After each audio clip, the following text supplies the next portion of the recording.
Guys आज से हम स्टार्ट करने जा रहे हैं हेल्स पैराडाइज, जो कि एक ऐसा ब्यूटीफुल आइलैंड है जो कि नर्क से कम भी नहीं है, क्योंकि वहाँ पर ह्यूमन कॉप्स के ऊपर फ्लावर उगते हैं। पर अब वहाँ पर हमारा हीरो गाबीमारू चला गया है, क्योंकि उसे अपनी फ्रीडम को हासिल करके अपनी वाइफ के पास वापस जाना है, जिस वजह से उसे वहाँ के इमोर्टल मॉन्स्टर्स के साथ लड़के एलिक्सर ऑफ लाइफ को लाना ही पड़ेगा। तो अब क्या गाबीमारू ये सब कुछ कर पाएगा या फिर वो इस बीच मारा जाएगा? तो चलिए देखते हैं कि आखिरकार उसके साथ होता क्या है। तब यहाँ एक एग्जीक्यूशनर गाबीमारू का सिर काटने वाला होता है और हमें बताया जाता है कि सिर काटने के लिए बहुत हाई स्किल चाहिए, जो कि नेक के अंदर बहुत स्ट्रॉन्ग बोन्स होती हैं, जो कि 10 लेयर से भी ज्यादा मसल से प्रोटेक्टेड होती हैं, जिस वजह से सिर को काटना बिल्कुल भी आसान नहीं है। किसी के लिए भी एक बारी में किसी का सिर काटना इम्पॉसिबल है, जिस वजह से बहुत बार एक पर्सन का सिर काटने के लिए बार बार उसकी गर्दन पर वार किया जाता है, जिस वजह से एग्जीक्यूशन बहुत ज्यादा भयानक हो जाता है। तो यहाँ हम देखते हैं गाबीमारू की गर्दन के ऊपर बार बार हमला करने के बावजूद भी उसका सिर नहीं कटता है और उस एग्जीक्यूशनर की तलवार टूट जाती है, जिसे देखकर वो खुद शॉक हो जाता है। आखिरकार मैं मरता क्यों नहीं हूँ? मुझे लाइफ के साथ कोई अटैचमेंट नहीं है और अब तक मैंने बहुत से लोगों को मारा है, जिस वजह से मुझे लगा था कि मेरी लाइफ लंबी तो बिल्कुल भी नहीं होने वाली, पर यहाँ तो मैं मर ही नहीं रहा हूँ। तब यहाँ गाबीमारू को फिर से जेल में डाल दिया होता है और उससे मिलने एक और एग्जीक्यूशनर सागिरी आ जाती है। तुम्हारा नाम गाबीमारू है ना, और तुम इवाकुरे की शिनोबी विलेज में पैदा हुए हो ना।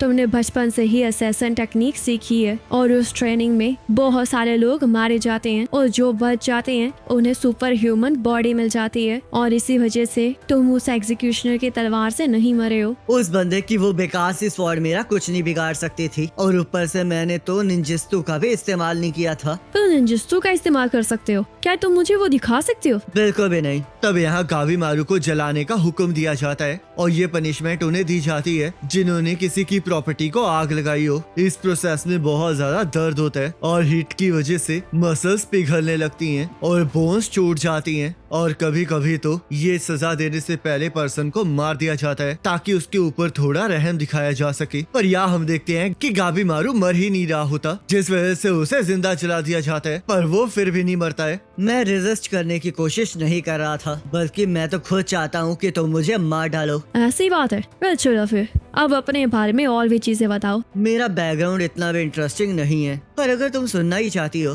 तो मेरे पेरेंट्स के बारे में मैं कुछ नहीं जानता हूँ। मुझे बताया गया था कि जब मैं छोटा था तब विलेज चीफ ने मेरे पेरेंट्स को मार डाला था, पर मुझे उसका रीजन नहीं पता है और इससे मुझे फर्क भी नहीं पड़ता है, क्योंकि मेरे अंदर उस टाइम उनके लिए कोई फीलिंग्स ही नहीं थी। शिनोबी के पास कोई भी ग्रेट पर्पस नहीं होता है, जिस वजह से उनके कोई ड्रीम्स नहीं होते, उन्हें बस हुक्म के अकॉर्डिंग मारना होता है। और अगर तुम ये जानना चाहती हो कि मैं यहाँ पर पकड़ा कैसे गया हूँ, तो मैंने विलेज छोड़ने की कोशिश की थी, पर मेरे साथियों ने मुझे धोखा देके यहाँ पर पकड़वा दिया, और ये पक्का विलेज चीफ के हुक्म पर हुआ है, क्योंकि किसी को भी विलेज से जाने की आजादी नहीं है। ऐसी बात है। फिर तुमने विलेज छोड़ने के बारे में क्यों डिसाइड किया? तब गाबीमारू को मारने के लिए एक जगह पर बांध दिया जाता है और बुल से उसकी टांगों को खींचने का डिसाइड किया जाता है ताकि उसे इस बीच में से फाड़ा जा सके। पर हम देखते हैं वो भी प्लान फेल हो जाता है, क्योंकि गाबीमारू के पावर के आगे बुल्स भी कुछ नहीं कर पाते। और यहाँ सागेरी ये नोटिस करती है कि चाहे वो मरना चाहता है तब भी वो रेजिस्ट कर रहा है, जिस वजह से उसे समझ नहीं आ रहा होता कि आखिरकार जो जीना ही नहीं चाहता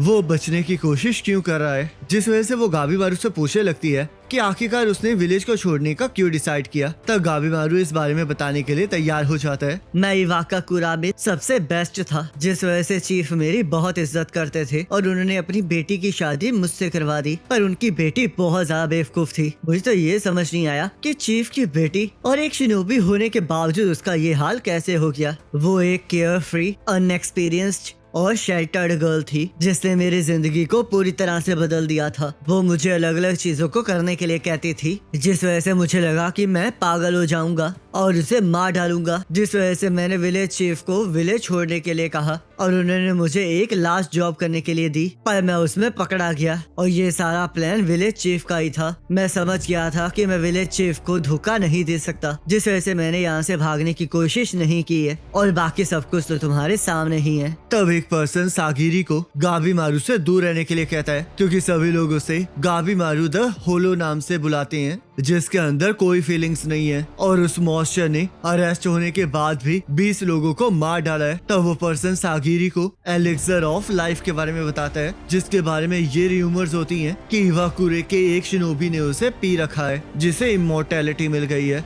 तो सागिरी को एक चीज समझ नहीं आ रही होती कि जिस बंदे के अंदर कोई फीलिंग ही नहीं है, तो आखिरकार उसने अपने आप को बचाने के लिए 20 लोगों को क्यों मारा। तब गाबीमारू को सागिरी की बातों से ये एहसास हो जाता है कि वो खुद भी मरना नहीं चाहता है, क्योंकि जब एग्जीक्यूटर की तलवार ने उस पर हमला किया था तब उसने अपनी गर्दन की मसल्स को और ज्यादा सख्त कर लिया था, जिस वजह से उसका ब्लेड टूट गया। और गाबीमारू को खुद समझ नहीं आ रहा है कि आखिरकार वो ऐसा क्यों कर रहा है, जिस वजह से वो ये डिसाइड करता है कि वो अगले दिन मर के रहेगा। तब अगले दिन गाबीमारू को बहुत सारा ऑयल डालकर जलाने की कोशिश की जाती है, पर गाबीमारू फिर से बचकर बाहर आ जाता है और उसे समझ नहीं आ रहा होता कि आखिरकार वो बार बार क्यों बच रहा है। तब जो पर्सन गाबीमारू को मरवाना चाह रहा होता है, सागिरी उसे बताती है कि वो गाबीमारू को मारने के लिए तैयार है, जिस वजह से वो गाबीमारू को एक कमरे में ले जाते हैं जहाँ पर सागिरी उसका इंतजार कर रही होती है। और हमें पता चलता है कि सागिरी यामाडा आसिमोन क्लैन से बिलोंग करती है, और उस क्लैन में स्वॉर्ड टेस्टर और एग्जीक्यूशनर्स ही होते हैं, और वो ऐसे मास्टर स्वॉर्ड्समैन होते हैं जो कि क्रिमिनल का एक ही सिंगल ब्लो में सिर काट सकते हैं। तब गाबीमारू सागिरी के बारे में सुनकर हैरान हो जाता है, और सागिरी उसे बताती है कि आज वो उसकी विश को पूरा करने आई है, जिस वजह से गाबीमारू को एहसास हो जाता है कि सागिरी उसका सिर सच में काट सकती है। पर तभी वो अपनी बेड़ियों से आजाद हो जाता है। तब सागिरी गाबीमारू पर हमला कर देती है, पर गाबीमारू उसके हमले को डॉज कर देता है, और सागिरी उसे बताती है कि अगर उसे मरना है तो उसे हिलना बिल्कुल भी नहीं चाहिए। पर हम देखते हैं गाबीमारू सागिरी के हमले से बचने की कोशिश कर रहा होता है, और उसे समझ नहीं आ रहा होता कि आखिरकार वो मरना क्यों नहीं चाह रहा है। मैंने अपने प्रोफेशन में बहुत सारे लोगों की फाइनल मूवमेंट्स को देखा है, जिस वजह से मुझे समझ में आने लगा है कि लोग मरते वक्त कैसा फील करते हैं। एक पर्सन की ट्रू नेचर इस ब्लेड के अंदर रिफ्लेक्ट होती है। कुछ लोग डेथ से पहले ब्रेव एक्ट करते हैं, कुछ लोग दया की भीख मांगते हैं, और कुछ लोग खुद से झूठ कहते हैं कि वो मरना चाहते हैं। गाबीमारू, तुम्हारे बारे में जानकर एक चीज तो कंफर्म हो गई है कि तुम अंदर से बहुत ज्यादा खाली हो, और मुझे लगा था कि मैं तुम्हारे बारे में जान के तुम्हें अच्छे से डिस्क्राइब कर पाऊंगी, पर तुमने एक चीज के बारे में झूठ कहा था, और वो ये था कि तुम अपनी वाइफ से परेशान नहीं थे, बल्कि तुम मुझसे बहुत ज्यादा प्यार करते थे, जिस वजह से वो तुम्हारे जीने का रीजन थी। तो हम देखते हैं ये बात सच होती है, क्योंकि गाबीमारू को अपनी पत्नी के साथ रहना अच्छा लग रहा होता है, और वो उसकी सारी बात मान भी रहा होता है। तब वो एक बंदे से तलवार लेके सागिरी पर हमला कर देता है, और सागिरी गाबीमारू से पूछने लगती है कि आखिरकार ये सब कुछ करने के पीछे उसका रीजन क्या है, और आखिरकार वो ये क्यों कह रहा है कि उसे लाइफ के साथ कोई लेना देना नहीं है। तब गाबीमारू उससे चुप रहने के लिए कहता है, और उसे बताता है कि वो होलो है, पर यहाँ उसकी पत्नी ने उसे कहा होता है कि वो होलो नहीं है, क्योंकि वो बहुत ज्यादा काइंड है। तुम ही इकलौते ऐसे इंसान हो जिसने मेरे फेस को देखकर मुझसे मुंह नहीं मोड़ा है, और शायद ये इस वजह से है क्योंकि तुम हमेशा अगली चीजें देखते रहते हो। इवाकाकुरे में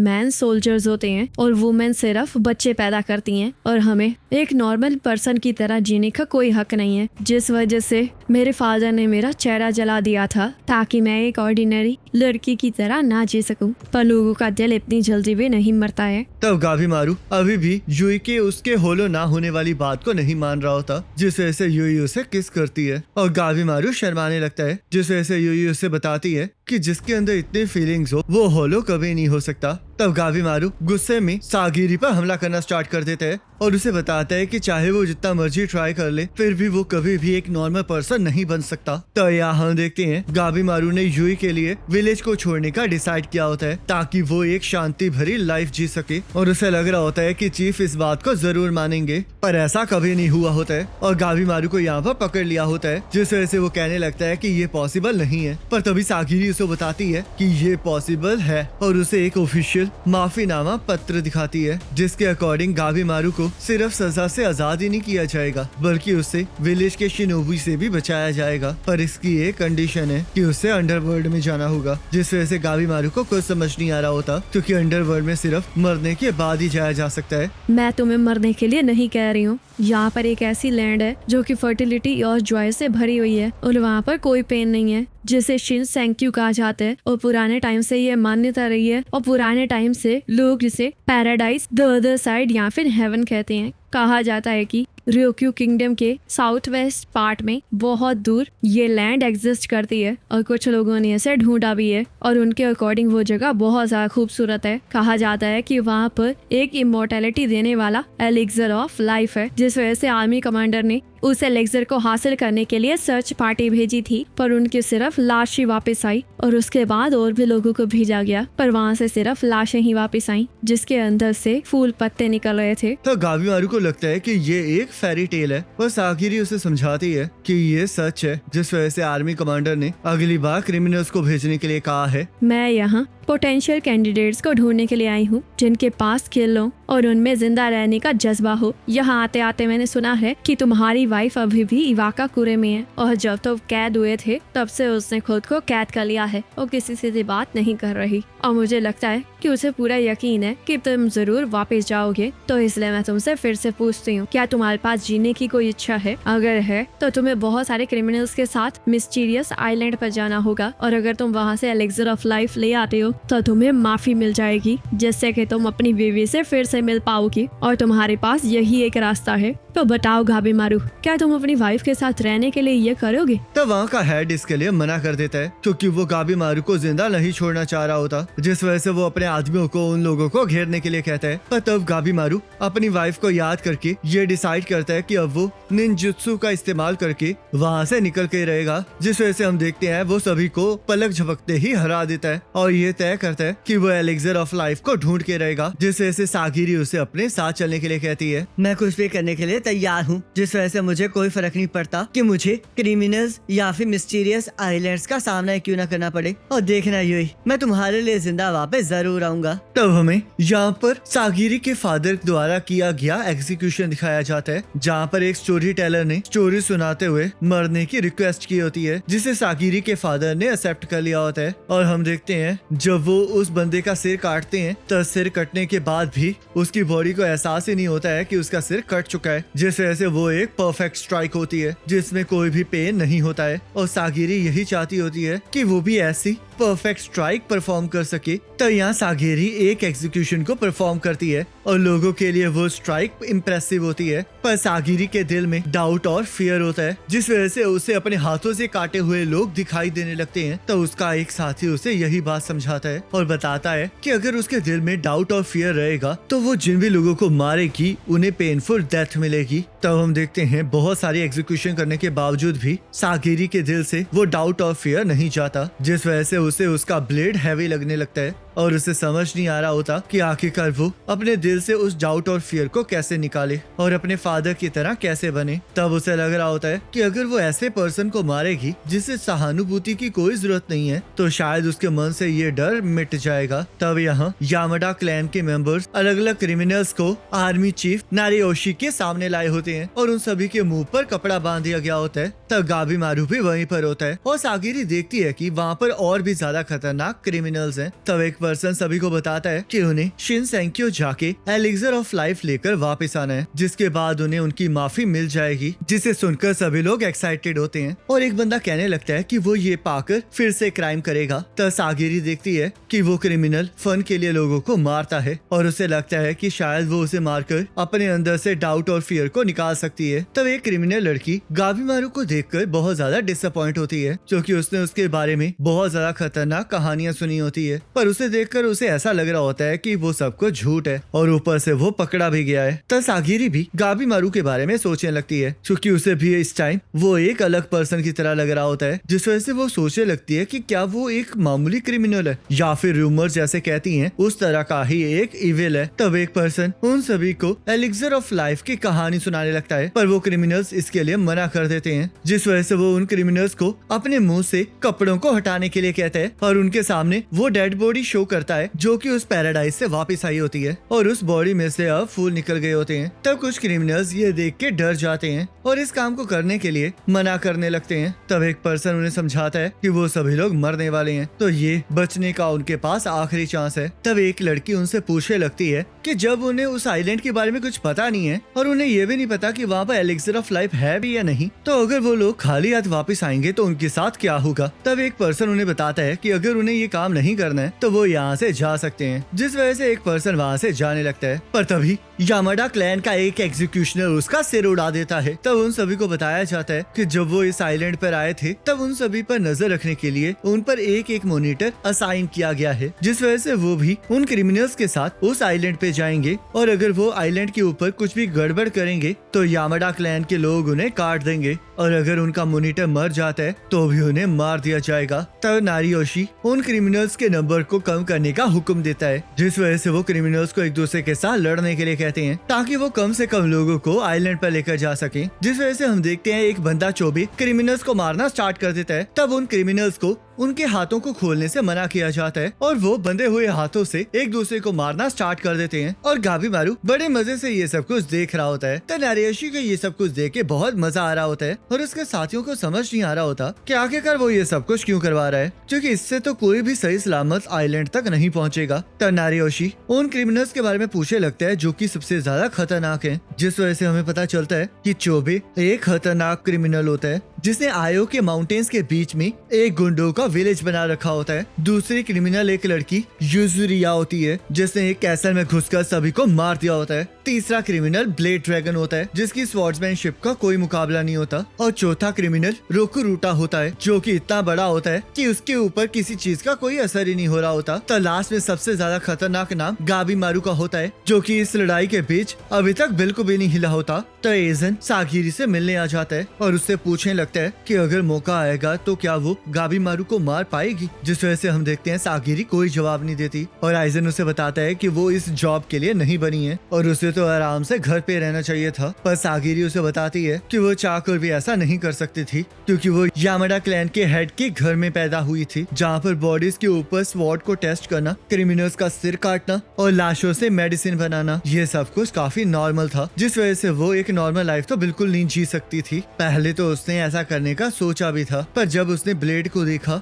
तो उसे एहसास हुआ कि वो इसी के लिए बनी है। तब कुछ क्रिमिनल्स इस चीज से थक जाते हैं और वहाँ से भागने के लिए सागिरी की स्वॉर्ड को छीनने के लिए उसकी तरफ भागने लगते हैं, जिस वजह से सागिरी भी उनके साथ लड़ने के लिए तैयार हो जाती है। मैं एग्जीक्यूशनर की तकदीर से कभी नहीं भाग सकती थी पर मैं इसे शांति से एक्सेप्ट भी नहीं कर सकती, तो इसलिए मैं खुद देखूंगी कि मेरी तकदीर मुझे कहाँ लेकर जाती है। तब सागिरी एक ही बार में उन तीनों के गले काट देती है पर उसे अभी भी वो डर महसूस हो रहा होता है, जिस वजह से उसे समझ नहीं आ रहा होता कि आखिरकार ऐसा क्यों हो रहा है। लोगों को मारना कभी ठीक नहीं हो सकता। क्या हम इसके अलावा कुछ और नहीं कर सकते? हम लोग मर्डरर्स हैं तो इसका मतलब ये नहीं है कि हमें से सभी लोगों ने किसी न किसी को जानबूझकर मारा है। और मेरे हिसाब से अगर आप किसी को नहीं मारना चाहते हो तो ये इस दुनिया में बहुत ज्यादा नेचुरल थिंग है। तब एक पर्सन गाबीमारू की बात सुनने से मना कर देता है और उसे बताता है कि अगर वो किसी को नहीं मारना चाहता है तो वो शांति से मर सकता है। तब वो पर्सन एक पर्सन को गाबीमारू को मारने के लिए कहता है और उसे वादा करता है कि अगर वो उसे मार डालेगा तो वो उसे आइलैंड पे जाने की परमिशन दे देगा, जिस वजह से हम देखते हैं कि वो पर्सन बिना कुछ सोचे समझे गाबीमारू पर हमला कर देता है और गाबीमारू इसके लिए मना कर रहा होता है पर वो बंदा किसी की नहीं सुन रहा होता, जिस वजह से गाबीमारू के पास कोई चॉइस नहीं बचती और वो ये डिसाइड करता है कि अब वो उन लोगों को मार कर रहेगा, जिस वजह से हम देखते हैं वो एक ही बारी में सभी लोगों को मारना स्टार्ट कर देता है और सिर्फ अपने हाथों से ही उन लोगों के बॉडी पार्ट्स को काट रहा होता है, जिसे देखकर वहाँ पर सभी लोग डर जाते हैं। तब उसे देखकर सागिरी को भी सब कुछ समझ में आ जाता है। क्या ऐसा हो सकता है कि मुझे डाउट और फियर को दूर करने की नहीं बल्कि ये सीखने की जरूरत है कि मैं उस बर्डन को कैसे संभाल सकती हूँ। तब सागिरी की आंखों में आंसू आने लगते हैं, जिस वजह से आइजन उसे इस जर्नी पर जाने से मना करता है। पर सागिरी गाबीमारू को मारने का डिसाइड कर लेती है। तब उन क्रिमिनल्स की लड़ाई को रोक दिया जाता है और 10 क्रिमिनल्स को आइलैंड की जर्नी पर जाने के लिए चुन लिया जाता है, जिनके साथ उनके मॉनिटर्स भी जाने के लिए तैयार हो जाते हैं। तब वो लोग पैराडाइज की जर्नी पर निकल जाते हैं। तो यहाँ हम गाबीमारू के विलेज के चीफ को देखते हैं, जिन्हें बहुत सारे तीरों और भालों ने भेद दिया होता है और उनके दिमाग से तलवार भी आर पार हो गई होती है, पर वो फिर भी नहीं मरे होते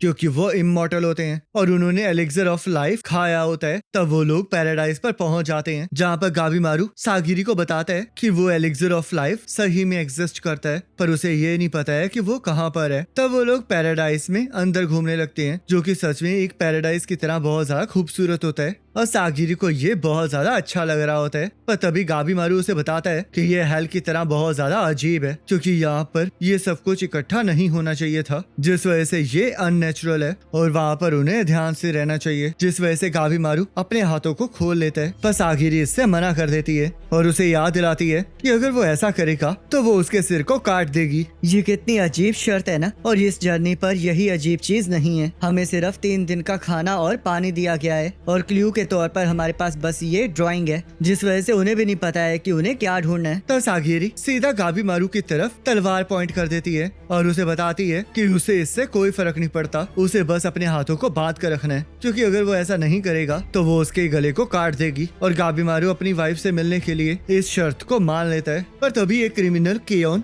अपनी आयरन बॉल से गाबीमारू पर हमला कर देता है और उसे लगता है कि उसने गाबीमारू को मार दिया है। पर हम देखते हैं गाबीमारू बिल्कुल सही सलामत होता है। तब गाबीमारू सागिरी को उस क्रिमिनल की तरफ देखने के लिए कहता है, जिस वजह से सागिरी उसे बताती है कि वो एक वॉरियर मॉन्क है जो कि अपनी ट्रेनिंग के दौरान वेपन से प्यार कर बैठा है, जिस वजह से उसने अपने साथियों से 100 से भी ज्यादा वेपन्स को चुराया है। तब गाबीमारू उसे बताता है कि वो इसकी बात नहीं कर रहा है, वो बस ये जानना चाहता है कि आखिरकार उसके हाथ क्यों खुले हुए हैं, जिस वजह से सागिरी अपने साथी कीशो से इसके बारे में पूछने लगती है। तो कीशो उसे बताता है कि उसे इस बात की चिंता करने की कोई जरूरत नहीं है, क्योंकि वहाँ पर उन्हें कोई नहीं देख रहा है और जब वो लोग वापस जाएंगे तब वो उनके हाथ दोबारा से बांध देंगे। तब गाबीमारू सागिरी को भी इस बात को समझने के लिए कहने लगता है और केयोन गाबीमारू को ये सब कुछ छोड़ के उसकी तरफ ध्यान देने के लिए कहता है, जिस वजह से वो अपने सारे हथियारों को बाहर निकाल लेता है ताकि वो उन हथियारों को गाबीमारू पर टेस्ट कर सके। तब गाबीमारू को ये लड़ाई बिल्कुल पसंद नहीं आ रही होती, क्योंकि उसकी वाइफ इससे बिल्कुल खुश नहीं होने वाली होती, पर उनके पास कोई और चारा नहीं होता।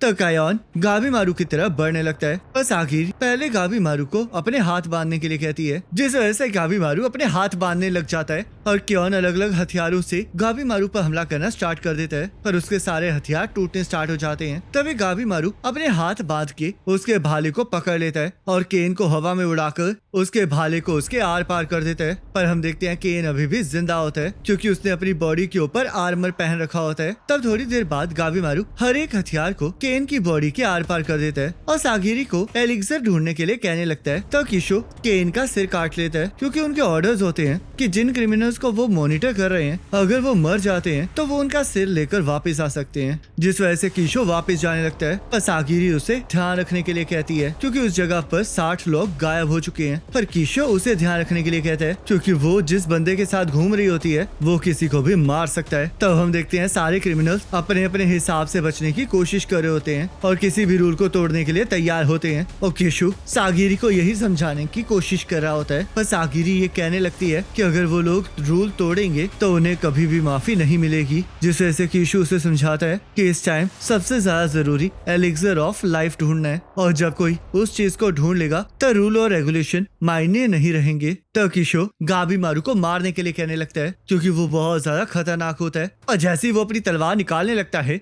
वैसे ही गाबीमारू उसके पास पहुंच जाता है और उसे बिना टाइम वेस्ट किए वहां से जाने के लिए कहने लगता है, क्योंकि उनके पास ज्यादा टाइम नहीं होता है। जिस वजह से कीशो उसे बताता है कि कुछ ही टाइम में बहुत कुछ बदलने वाला है। और यहाँ हम देखते हैं राकुरुटा आइसलैंड पर हमला कर देता है और उसे मारकर खा जाता है और बहुत से क्रिमिनल्स यहाँ पर मर चुके होते हैं। तो कीशो उन्हें ये भी बताता है कि अगर वहाँ पर क्रिमिनल्स कम होंगे तो वहाँ पर और भी क्रिमिनल्स को भेज दिया जाएगा, और उसके लिए नारियोशी ने गाबीमारू के विलेज के साथ कांटेक्ट भी किया है और इसमें यामाडा क्लैन भी शामिल है, क्योंकि इस जर्नी में ये डिसाइड होगा कि यामाडा क्लैन का नेक्स्ट लीडर कौन बनेगा। तब सागिरी को ये एहसास हो जाता है कि वो गाबीमारू का ट्रू नेचर नहीं पहचान पाई है, पर तभी गाबीमारू उस पर हमला कर देता है, जिसे सागिरी रोक लेती है, जिस वजह से सागिरी को ये यकीन हो जाता है कि वो उसका ट्रू नेचर कभी नहीं जान पाएगी। तब हमें पता चलता है कि गाबीमारू के पेरेंट्स को इसलिए मारा गया होता है क्योंकि वो गाबीमारू के होते ही विलेज को छोड़ना चाह रहे होते हैं, जिस वजह से विलेज चीफ खुद गाबीमारू को पालने का डिसाइड करते हैं और उसे ये बताना चाह रहे होते हैं कि इमोशंस बेकार होते हैं, पर अगर उसे किसी को बचाना है तो उसे ताकतवर होना होगा। तो यहाँ सागिरी और गाबीमारू लड़ना स्टार्ट कर देते हैं और सागिरी गाबीमारू को समझा रही होती है कि उसे मारकर उसे उसकी माफी नहीं मिलने वाली। पर गाबीमारू उसे समझाता है कि अगर उसके विलेज के लोग वहाँ पर आ गए तब वो लोग एलिक्सर ऑफ लाइफ को हासिल कर लेंगे और उसके लिए सब कुछ बदल जाएगा, जिस वजह से उसे उनसे पहले एलिक्सर ऑफ लाइफ को ढूंढना पड़ेगा। तो इसलिए उसे सबसे पहले उसे मारना होगा जो कि उसके रास्ते का कांटा है। तब गाबीमारू फिर से सागिरी के ऊपर हमला करना स्टार्ट कर देता है और सागिरी भी ये डिसाइड करती है कि वो गाबीमारू को मार देगी। पर उसे ये समझ नहीं आ रहा होता कि आखिरकार उसे हेजिटेशन क्यों हो रही है। और हम देखते हैं गाबीमारू भी उसे मार नहीं पा रहा होता और उसे भी समझ नहीं आ रहा होता कि आखिरकार वो हेजिटेट क्यों कर रहा है। तब उसे अपनी पत्नी की बात याद आती है जिसने उसे कहा होता है कि किसी को ना मारना एक नॉर्मल सोच होती है और अगर वो अपनी फीलिंग्स के ऊपर ध्यान देगा तो वो उसके साथ हमेशा रहेगी। अपनी वाइफ से मिलने के बाद मेरे अंदर बहुत से इमोशंस आए और उनमें से एक नफरत भी थी, जिस वजह से मैंने एक ऐसे बंदे को मार दिया जिसने मेरी वाइफ को मारने की धमकी दी थी। उसके बाद मुझे कमजोरी भी महसूस हुई क्योंकि मैं एक बंदे को उसकी वाइफ और बच्चों की वजह से जिंदा छोड़ने वाला था, जिस वजह से वो मुझ पर हमला करने में कामयाब हो गया था। तब यहाँ गाबीमारू फिर से सागिरी को नहीं मार पा रहा होता और सागिरी भी ये नहीं कर पा रही होती। तब गाबीमारू को चीफ की बात याद आ जाती है जिनके अकॉर्डिंग अगर वो स्ट्रॉन्ग नहीं बनेगा तो वो किसी को भी प्रोटेक्ट नहीं कर पाएगा, जिस वजह से वो सागिरी की स्वॉर्ड को तोड़ देता है और जैसे उस पर हमला करता है वैसे ही सागिरी अपनी तलवार के कवर से अपने आप को बचा लेती है। तब गाबीमारू सागिरी को जल्द से जल्द मरने के लिए कहता है और हम देखते हैं वो उसे हरा भी देता है और अपनी फीलिंग्स को रोकने की कोशिश कर रहा होता है। तब सागिरी को एहसास हो जाता है कि गाबीमारू खतरनाक है। पर तभी हम देखते हैं गाबीमारू को अपनी पत्नी याद आ जाती है जिस वजह से वो सागिरी को नहीं मार पाता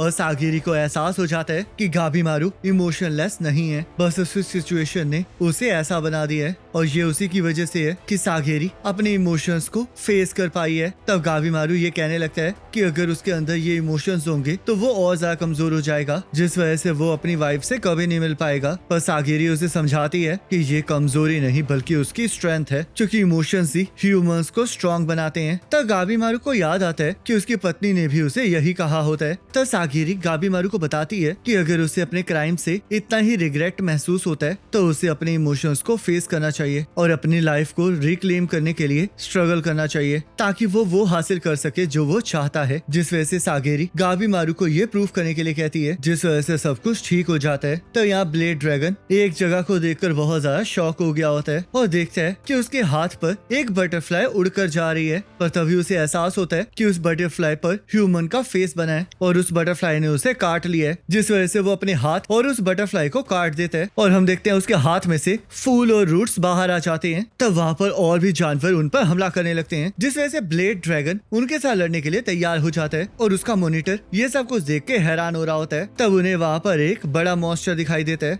और हम देखते हैं गाबीमारू के पास भी वैसा ही एक मॉन्स्टर आ गया होता है। तब हम यहाँ पर ब्लेड ड्रैगन का पास्ट देखते हैं जहाँ पर एक ऑफिसर ने उसके नाम का मजाक उड़ाया होता है और उसने उसके दरवाजे पर लगे हुए ड्रैगन के बोर्ड को काट दिया होता है, जिस वजह से उसे जेल में भेज दिया गया होता है। और यहाँ उसका मॉनिटर फूची उसकी ये कहानी सुन के बहुत ज्यादा हैरान हो जाता है। तब ब्लेड ड्रैगन यामाडा क्लैन का मजाक उड़ाने लगता है, जिस वजह से फूची गुस्सा हो जाता है और उसे तलवार दिखाकर समझाता है कि यामाडा क्लैन लोगों की भलाई के लिए काम करता है, जिस वजह से वो उन्हें इंसल्ट नहीं कर सकता। तब वो दोनों पैराडाइज की तरफ बढ़ने लगते हैं और ब्लेड ड्रैगन ये तय करता है कि वो अब सबसे पहले बाकी क्रिमिनल्स को मार के रहेगा ताकि वो उसके बाद आराम से एलिक्सर ऑफ लाइफ को ढूंढ सके, जिस पर फूची भी एग्री करता है। पर उसे डर होता है कि अगर ऐसा होगा तो नोरियोशी और भी ज्यादा खतरनाक क्रिमिनल्स को वहाँ पर भेज देगा। पर हम देखते हैं अब उनके सामने और भी बड़ी मुसीबत आ चुकी होती है। तब यहाँ गाबीमारू अपने सामने खड़े मॉन्स्टर को देखकर हैरान हो रहा होता है, पर उसे एक बात का यकीन होता है कि वो मॉन्स्टर बहुत ज्यादा खतरनाक है और वो आइलैंड खतरों से भरा हुआ है। तब वो मॉन्स्टर गाबीमारू पर हमला करना स्टार्ट कर देता है, जिस वजह से गाबीमारू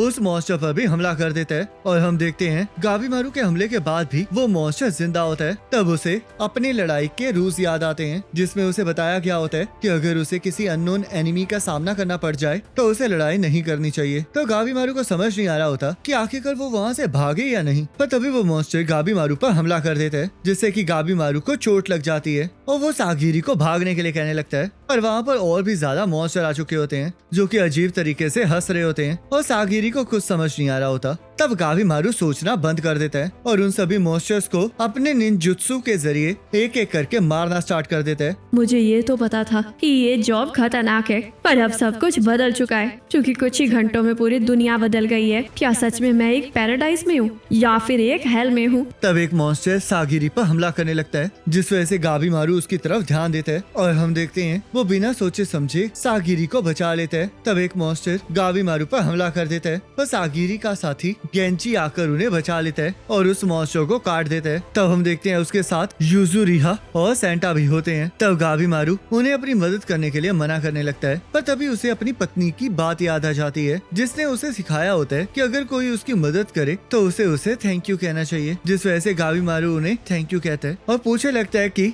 राइवल्स होने के बावजूद भी उन्होंने उसकी मदद क्यों की है। जिस वजह से युजुरिया उसे बताती है कि वो तो बस उसके साथ काम करना चाहती है, क्योंकि उसने अकेले ही इतने सारे मॉन्स्टर्स को मार गिराया है। युजुरिया गाबीमारू को छूने की कोशिश कर रही होती है, जिस वजह से गाबीमारू उसका हाथ मोड़ देता है। तो युजुरिया उन्हें समझाती है कि अगर वो लोग साथ रहेंगे तो उनके बचने के ज्यादा चांसेस हैं। और सागिरी उससे पूछने लगती है कि उसके साथ 2 एग्जीक्यूशनर क्यों हैं। तब गेंजी बताता है कि वो किसी और का एग्जीक्यूशनर था जिसे युजुरिया ने मरवा दिया और इस वजह से उसने डिसाइड किया कि अब वो इन दोनों के साथ रहेगा। जिस वजह से गाबीमारू और सागिरी को समझ में आ जाता है कि गेंजी भी युजुरिया के चाम में फंस गया है। तो सागिरी युजुरिया के प्लान को मारने के लिए तैयार हो जाती है, जिस वजह से युजुरिया गाबीमारू को गले लगा लेती है और गाबीमारू फिर से उसका हाथ मोड़ देता है। तब गाबीमारू इसके लिए तैयार नहीं होता, क्योंकि उसे युजुरिया पर बिल्कुल भरोसा नहीं होता। पर तभी युजुरिया उसे अपने करीब खींच के बताती है कि उन्हें एक दूसरे पर भरोसा करने की कोई जरूरत नहीं है, क्योंकि उनमें से किसी एक को ही माफी मिलेगी। जिस वजह से वो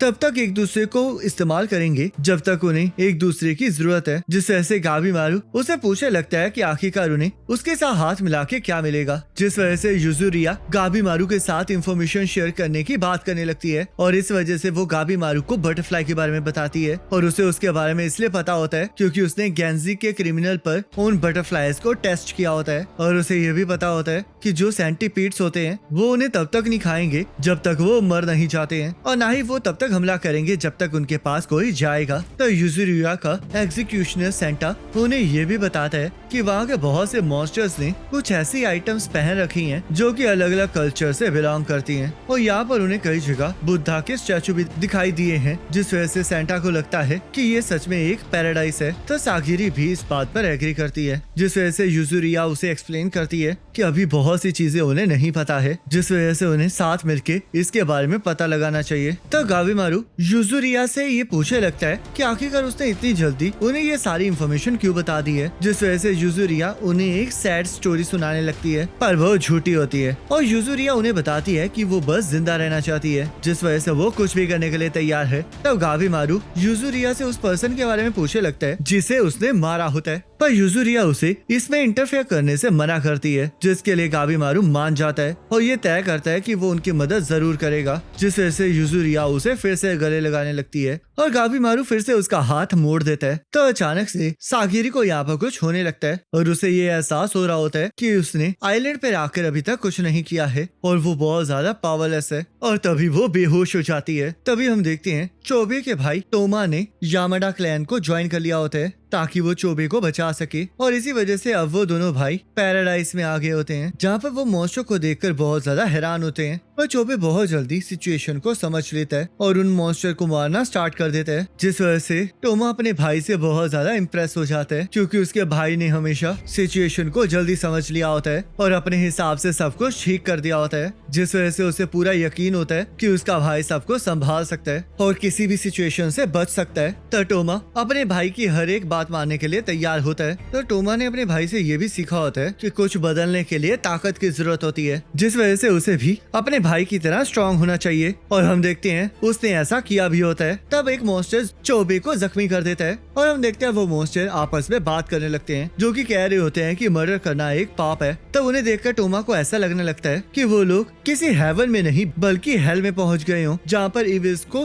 पनिशमेंट मिलती है। तो ये सुनकर चोबे आउट ऑफ कंट्रोल हो जाता है। मैं इन क्राइम्स और पापों के बारे में सुनकर पागल हो चुका हूँ। किसे फर्क पड़ता है कि मैं इविल हूँ या फिर मैंने पाप किए हैं? आखिरकार तुम लोग मुझे जज करने वाले होते कौन हो? तुम लोग तो बस सही चीजों के स्लेव्स हो। तुम ऐसे पपेट्स हो जिनकी अपनी कोई डिजायर नहीं है, जिस वजह से मैं अपने अलावा किसी को भी ये नहीं बताने दूंगा कि मुझे क्या करना चाहिए, क्योंकि मैं अपना ही गॉड हूँ। तो यहाँ अपने माँ बाप के मरने के बाद टोमा जोर जोर से रो रहा होता है क्योंकि उन्हें मेंशन से बाहर निकाल दिया गया होता है और अब वो गुंडे बन चुके होते हैं। पर तभी चोबी आकर उसे समझाता है कि अगर वो कोई भी वीकनेस दिखाएगा तो वो मारा जाएगा और अगर उसे कुछ भी सही नहीं लग रहा है तो उसे बस अपने बड़े भाई को फॉलो करना चाहिए क्योंकि उसका बड़ा भाई हमेशा सही है। जिस वजह से हम देखते हैं टोमा ने हमेशा अपने बड़े भाई को फॉलो किया होता है और यहाँ चोबे ये डिसाइड करता है कि अब वो वहाँ पर मौजूद हर एक मॉन्स्टर और क्रिमिनल्स को मार गिराएंगे ताकि उन्हें एलेक्सर ढूंढने से कोई ना रोक सके और उसके बाद वो उस एलेक्सर को भी पी लेंगे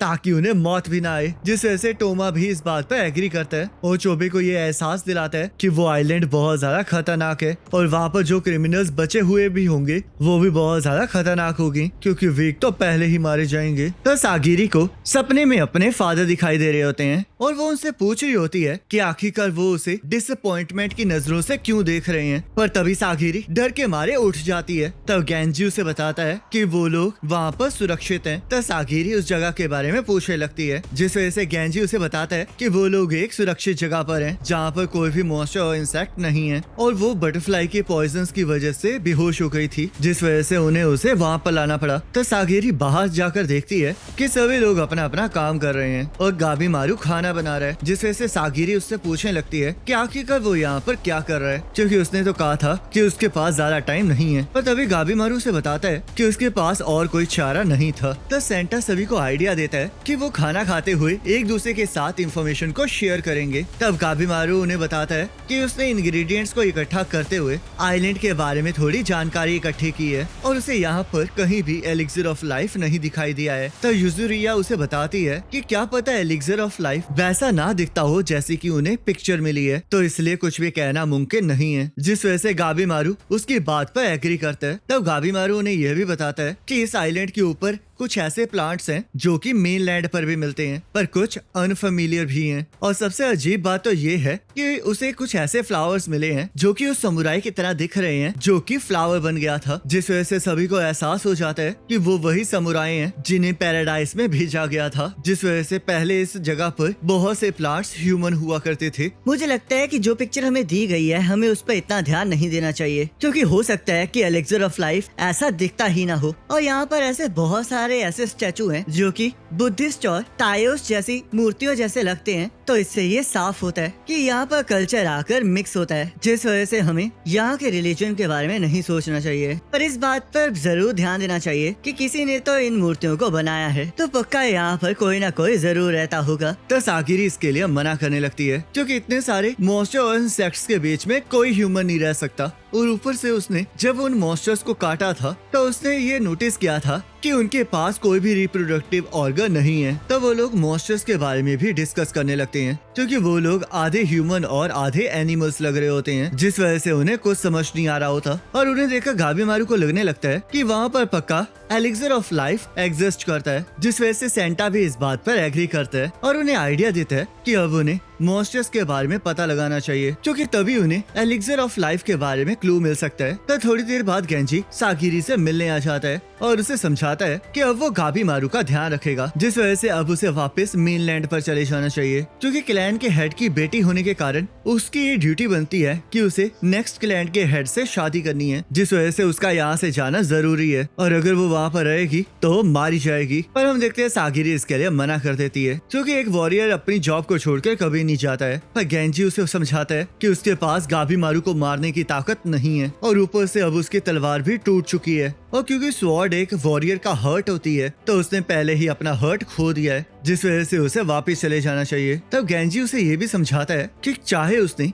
एक एग्जीक्यूटर के तौर पर स्किल को हासिल कर लिया हो पर लड़ाई में तलवार चलाना एक अलग बात होती है और उसके पास ये स्किल नहीं है जिस वजह से उसका वहाँ से चले जाना ही सही है। तो सेंटा वहाँ पर आ जाता है और उन्हें समझाता है कि उस आइलैंड से जाना इतना भी आसान नहीं है क्योंकि पुराने समुराई भी वापस नहीं आए हैं। तब हम यहाँ देखते हैं यामाडा क्लैन का एक मेंबर टेंजा अपने असाइन हुए क्रिमिनल नुरुगाई को लेकर वापस जा रहा होता है है, पर फॉग की वजह से उसे कुछ समझ नहीं आ रहा होता कि उसे कहाँ पर जाना चाहिए। तो नुरुगाई उसे सी करंट्स को देखने के लिए कहती है, पर तभी उन्हें वहाँ पर शिप्स का कब्रिस्तान मिलता है जहाँ पर मॉन्स्टर्स होते हैं। तो तेंजा अपनी तलवार बाहर निकाल लेता है, जिससे एक मॉन्स्टर उन पर हमला कर देता है और नुरुगाई उसे समझाती है कि बहुत से एनिमल्स शाइनी ऑब्जेक्ट्स को देखकर लोगों पर हमला कर देते हैं, जिस वजह से उसे अपनी तलवार अंदर रखनी चाहिए और उन्हें वापस आइलैंड पर जाना चाहिए। और तभी वो लोग देखते हैं कि वो चारों तरफ से घिर चुके हैं और वो बोट भी टूट चुकी है जो कि वो लोग लाए थे, जिस वजह से तेंजा मॉन्स्टर्स के टेंटिकल्स को काटते हुए आगे बढ़ने लगता है। तो यहाँ नुरुगाई को लगने लगता है कि क्या ये सब कुछ एक डिवाइन पनिशमेंट है। और यहाँ हम देखते हैं नुरुगाई ये इसलिए सोच रही होती है क्योंकि वो कुछ लोगों को मदद करने के इरादे से अपने गांव ले गई होती है और उसका गांव ऐसा होता है जो कि आर्मी कमांडर के अंदर नहीं आता होता है, जिस वजह से उन्हें गद्दार घोषित कर दिया जाता है और वो लोग उसके गांव वालों को मार देते हैं। और नुरुगाई इसी वजह से अपने ग्रैंडपा से माफी मांग रही होती है। तो यहाँ हम देखते हैं कि किशु भी वहाँ पर अधमरी हालत में पड़ा होता है, जिसे तेंजा उठाने लगता है, पर तभी एक मॉन्स्टर उसे चीर देता है और वो लोग मॉन्स्टर के टेंटिकल से घिर जाते हैं। तब नुरुगाई को टिशु की बॉडी को देखकर अपने ग्रैंडपा याद आ जाते हैं, जिस वजह से वो तेंजा को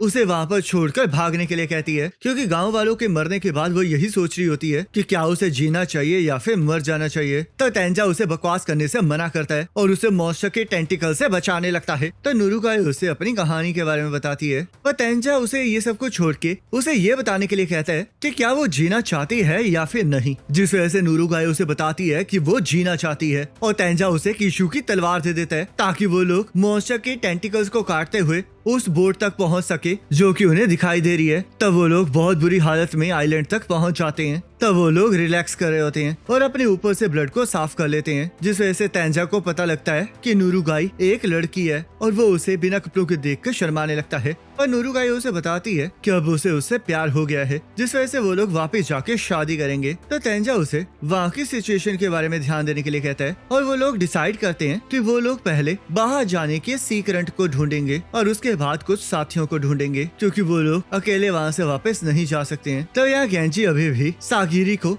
अगली सुबह वापस जाने के लिए कह रहा होता है, क्योंकि ये जॉब वुमेन के लिए नहीं होती है। और सेंटा को भी सागिरी की वापस जाने वाली बात सही लग रही होती है, पर वो ये भी चाह रहा होता है कि सागिरी वहाँ पर भी रहे, क्योंकि गाबीमारू उसकी वजह से शांत हो गया है और ऊपर से गाबीमारू ने सागिरी को बचाया भी है। तो इस वजह से अगर वो बेकाबू होता है तो सिर्फ सागिरी ही है जो उसे संभाल सकती है। तभी रात को सभी लोग बारी बारी पहरा दे रहे होते हैं और गाबीमारू को नींद नहीं आ रही होती। तभी सागिरी उसके पास चली जाती है, जहाँ पर गाबीमारू सागिरी से उसका हाल चाल पूछने लगता है और सागिरी ये सुन के बहुत ज्यादा शॉक हो जाती है, क्योंकि उसे उम्मीद नहीं होती है कि गाबीमारू किसी की चिंता भी कर सकता है। तब गाबीमारू सागिरी से माफी मांगने लगता है, क्योंकि उसके दिए हुए जख्म की वजह से ही उसके ऊपर वो बटरफ्लाई का पॉइजन वर्क किया होता है। और वो उसके बाद उसे थैंक यू भी कहता है, क्योंकि सागिरी की वजह से वो समझ पाया होता है कि बिना किसी प्लान के आगे बढ़ना कितना खतरनाक हो सकता है, जिस वजह से अगर इवाकुरे के लोग वहाँ पर आ रहे हैं तो उसे उनके साथ लड़ने के लिए प्रिपेयर करना चाहिए ताकि वो अपनी बीवी के साथ रह सके। तब सागिरी गाबीमारू को बताती है कि वो सच में बहुत ज्यादा स्ट्रॉन्ग है, पर गाबीमारू उसे बताता है कि उसे लगता है कि सागिरी उससे ज्यादा ताकतवर है। पर सागिरी ये मानने से मना कर देती है, जिस वजह से गाबीमारू उसे समझाता है कि उसे तब तक समझ नहीं आएगा कि वो ताकतवर है जब तक वो बहुत कुछ एक्सपीरियंस नहीं कर लेती,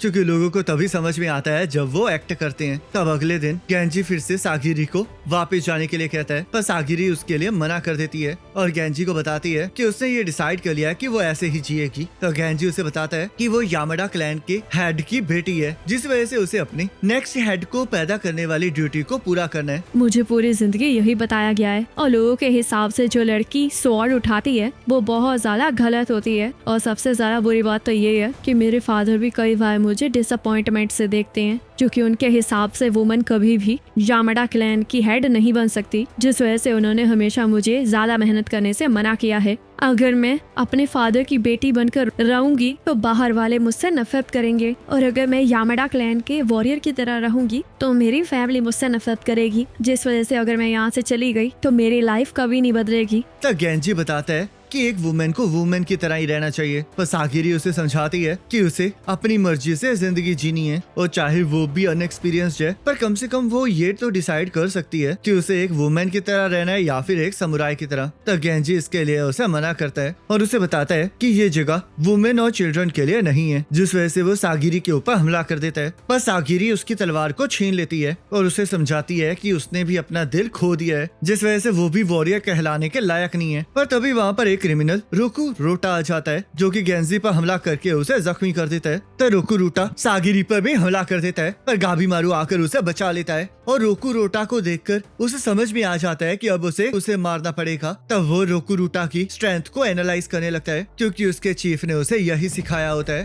तो रोकू रोटा पेड़ को उठाकर गाबीमारू पर फेंक देता है, जिस वजह से गाबीमारू को एहसास हो जाता है कि वो उससे ज्यादा ताकतवर है। तब गाबीमारू युजुरिया को उसकी मदद करने के लिए कहता है, जिस वजह से युजुरिया गाबीमारू को चीयर करने लगती है और गाबीमारू के पास उससे अकेले लड़ने के अलावा कोई चारा नहीं बचता। तो रोकू रोटा अपने हाथों से गाबीमारू पर हमला करने लगता है, जिस वजह से गाबीमारू को एहसास हो जाता है कि अगर वो उनके हाथों में आ गया तो वो मारा जाएगा, जिस वजह से वो दूर से अपने निंजुत्सु का इस्तेमाल करके उसकी तरफ पत्थर फेंकता है, जिससे कि पेड़ों में भी छेद हो जाता है। पर रोकू रोटा को कुछ भी नहीं होता। तब गाबीमारू उसके ऊपर अनफॉर्म्ड ब्लेड का इस्तेमाल करता है जो कि स्टील के बराबर ताकतवर होता है, पर उससे भी रोकू रोटा को कुछ भी नहीं होता, जिस वजह से गाबीमारू को समझ नहीं आ रहा होता कि आखिरकार उसे क्या करना चाहिए। तो सागिरी गेंजी को बचाने की कोशिश कर रही होती है पर गेंजी उसे बताने लगता है कि वो नहीं बचेगा, जिस वजह से उसे वहाँ से चले जाना चाहिए। पर सागिरी उसे बताती है कि वो अपने सीनियर को मरते हुए नहीं देख सकती। तो सागिरी को देखकर गेंजी को उसकी डेडिकेशन समझ में आ जाती है, जिस वजह से वो उसे अपनी तलवार दे देता है और उसे बताता है कि अगर उसने समुराई बनना चुन लिया है तो वो उसे वहाँ से भागने के लिए नहीं कहेगा और उसे अब रोकू रोटा को मारना होगा। तो सागिरी उस तलवार को एक्सेप्ट कर लेती है और यहाँ गाबीमारू चाहते हुए भी रोकू रोटा के करीब नहीं जा पाता, जिस वजह से वो सोचने लगता है कि अगर उसके पास वहाँ पर एक और साथी होता तो वो रोकू रोटा के ब्लाइंड स्पॉट को ढूंढ सकता था। तब सागिरी गाबीमारू का साथ देने के लिए वहाँ पर आ जाती है और रोकू रोटा की उंगली को काट देती है, जिस वजह से सागिरी उसे बोन्स के बारे में समझाने लगती है और इसी की मदद से वो लोगों की गर्दन को एक ही झटके में काट पाते हैं, जिस वजह से वो अब यही स्टाइल रोकू रोटा पर इस्तेमाल करेगी। तब वो दोनों ही लड़ने के लिए तैयार हो जाते हैं। तब सेंटा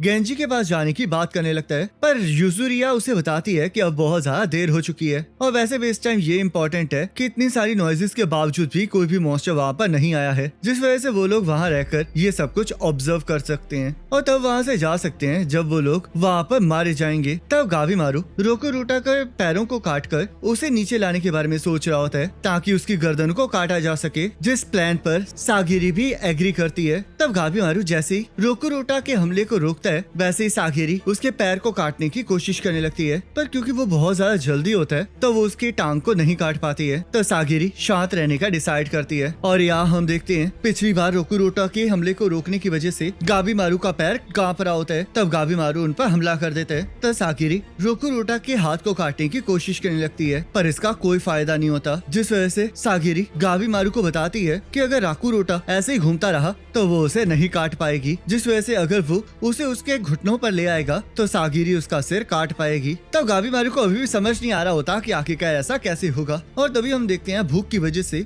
रोकू रोटा जोर जोर से रोना स्टार्ट कर देता है और सीधा गाबीमारू के ऊपर हमला कर देता है, जिससे कि गाबीमारू जमीन में धंस जाता है पर वो अभी भी जिंदा होता है और उसे एहसास हो जाता है कि वो रोकू रोटा के स्ट्रेंथ को झेल सकता है। पर तभी उसके मुंह से खून निकलने लगता है और वो हिल भी नहीं रहा होता, जिस वजह से रोकू रोटा उस पर हमला कर देता है और सागिरी गाबीमारू को बचाने के लिए उसके सामने आ जाती है। तब वो अपने आप को शांत करने की कोशिश करने लगती है, जिससे कि वो शांत होते ही अपनी तलवार से रोकू रोटा के हमले को मोड़ देती है और उसे देखकर गाबीमारू को एहसास हो जाता है कि वो कितनी खतरनाक है। तो यह गेंजी को इसके बारे में पहले ही पता होता है और उसे यकीन होता है कि जब सागिरी अपनी ड्यूटी और गोल को मिला लेगी तो वो ऐसी स्वॉर्ड स्किल दिखा सकती है जिसका कोई मैच नहीं होगा। तब यहाँ सागिरी रोकू रोटा के हर एक हमले को रोक रही होती है और गाबीमारू को ये यकीन आ जाता है कि उसने सागिरी के बारे में बिल्कुल सही सोचा था कि वो ताकतवर है। तब रोकू रोटा नीचे गिर जाता है, जिस वजह से सागिरी उसकी गर्दन पर हमला करने लगती है पर रोकू रोटा कूद के दूर चला जाता है। तब उसका सिर नीचे रखने के लिए गाबीमारू को एक आइडिया आता है, जिस वजह से गाबीमारू निंजुत्सु एक्टिवेट कर देता है और आग के गोलों से रोकू रोटा पर हमला करना स्टार्ट कर देता है, जिससे कि आसपास का जंगल भी जलने लगता है। तो युजुरिया सेंटा को वहाँ से भागने के लिए कहती है और उन्होंने ये इसलिए किया होता है ताकि वो पेड़ों से निकल रही स्मोक से रोकुरोटा को सांस लेने में तकलीफ दिला सके, जिससे कि रोकुरोटा नीचे आ जाए, क्योंकि धुआं सिर्फ ऊपर की तरफ ही होगा। तो रोकुरोटा की सांस रुकने लगती है, जिस वजह से वो नीचे आ जाता है और सागिरी इस बात का फायदा उठाकर उसके गर्दन काटने के लिए तैयार हो जाती है। पर तभी रोकुरोटा उस पर हमला कर देता है, जिसे गाबीमारू अपनी पूरी ताकत से रोक लेता है और सागिरी को जल्दी करने के लिए कहता है। तो सागिरी उस पर वार कर देती है और रोकुरोटा को अपनी मौत सामने दिखाई देने की वजह से अपनी पूरी जिंदगी दिखाई देने लगती है, जहाँ पर वो हमेशा भूखा होता है और उसने अपने सामने आने वाली हर एक चीज को खा लिया होता है, पर उसका पेट कभी भी फुल नहीं हुआ होता। तब हम देखते हैं सागिरी ने रोकुरोटा का सिर काट दिया होता है और वो उसे बताती है कि अब उससे कोई नफरत नहीं करेगा, जिस वजह से अब उसे आराम करना चाहिए। तब गाबीमारू सागिरी को वहाँ से चलने के लिए कहने लगता है, क्योंकि कभी भी मॉन्स्टर वहाँ पर आ सकते हैं, जिस वजह से वो केंजी को बॉडी को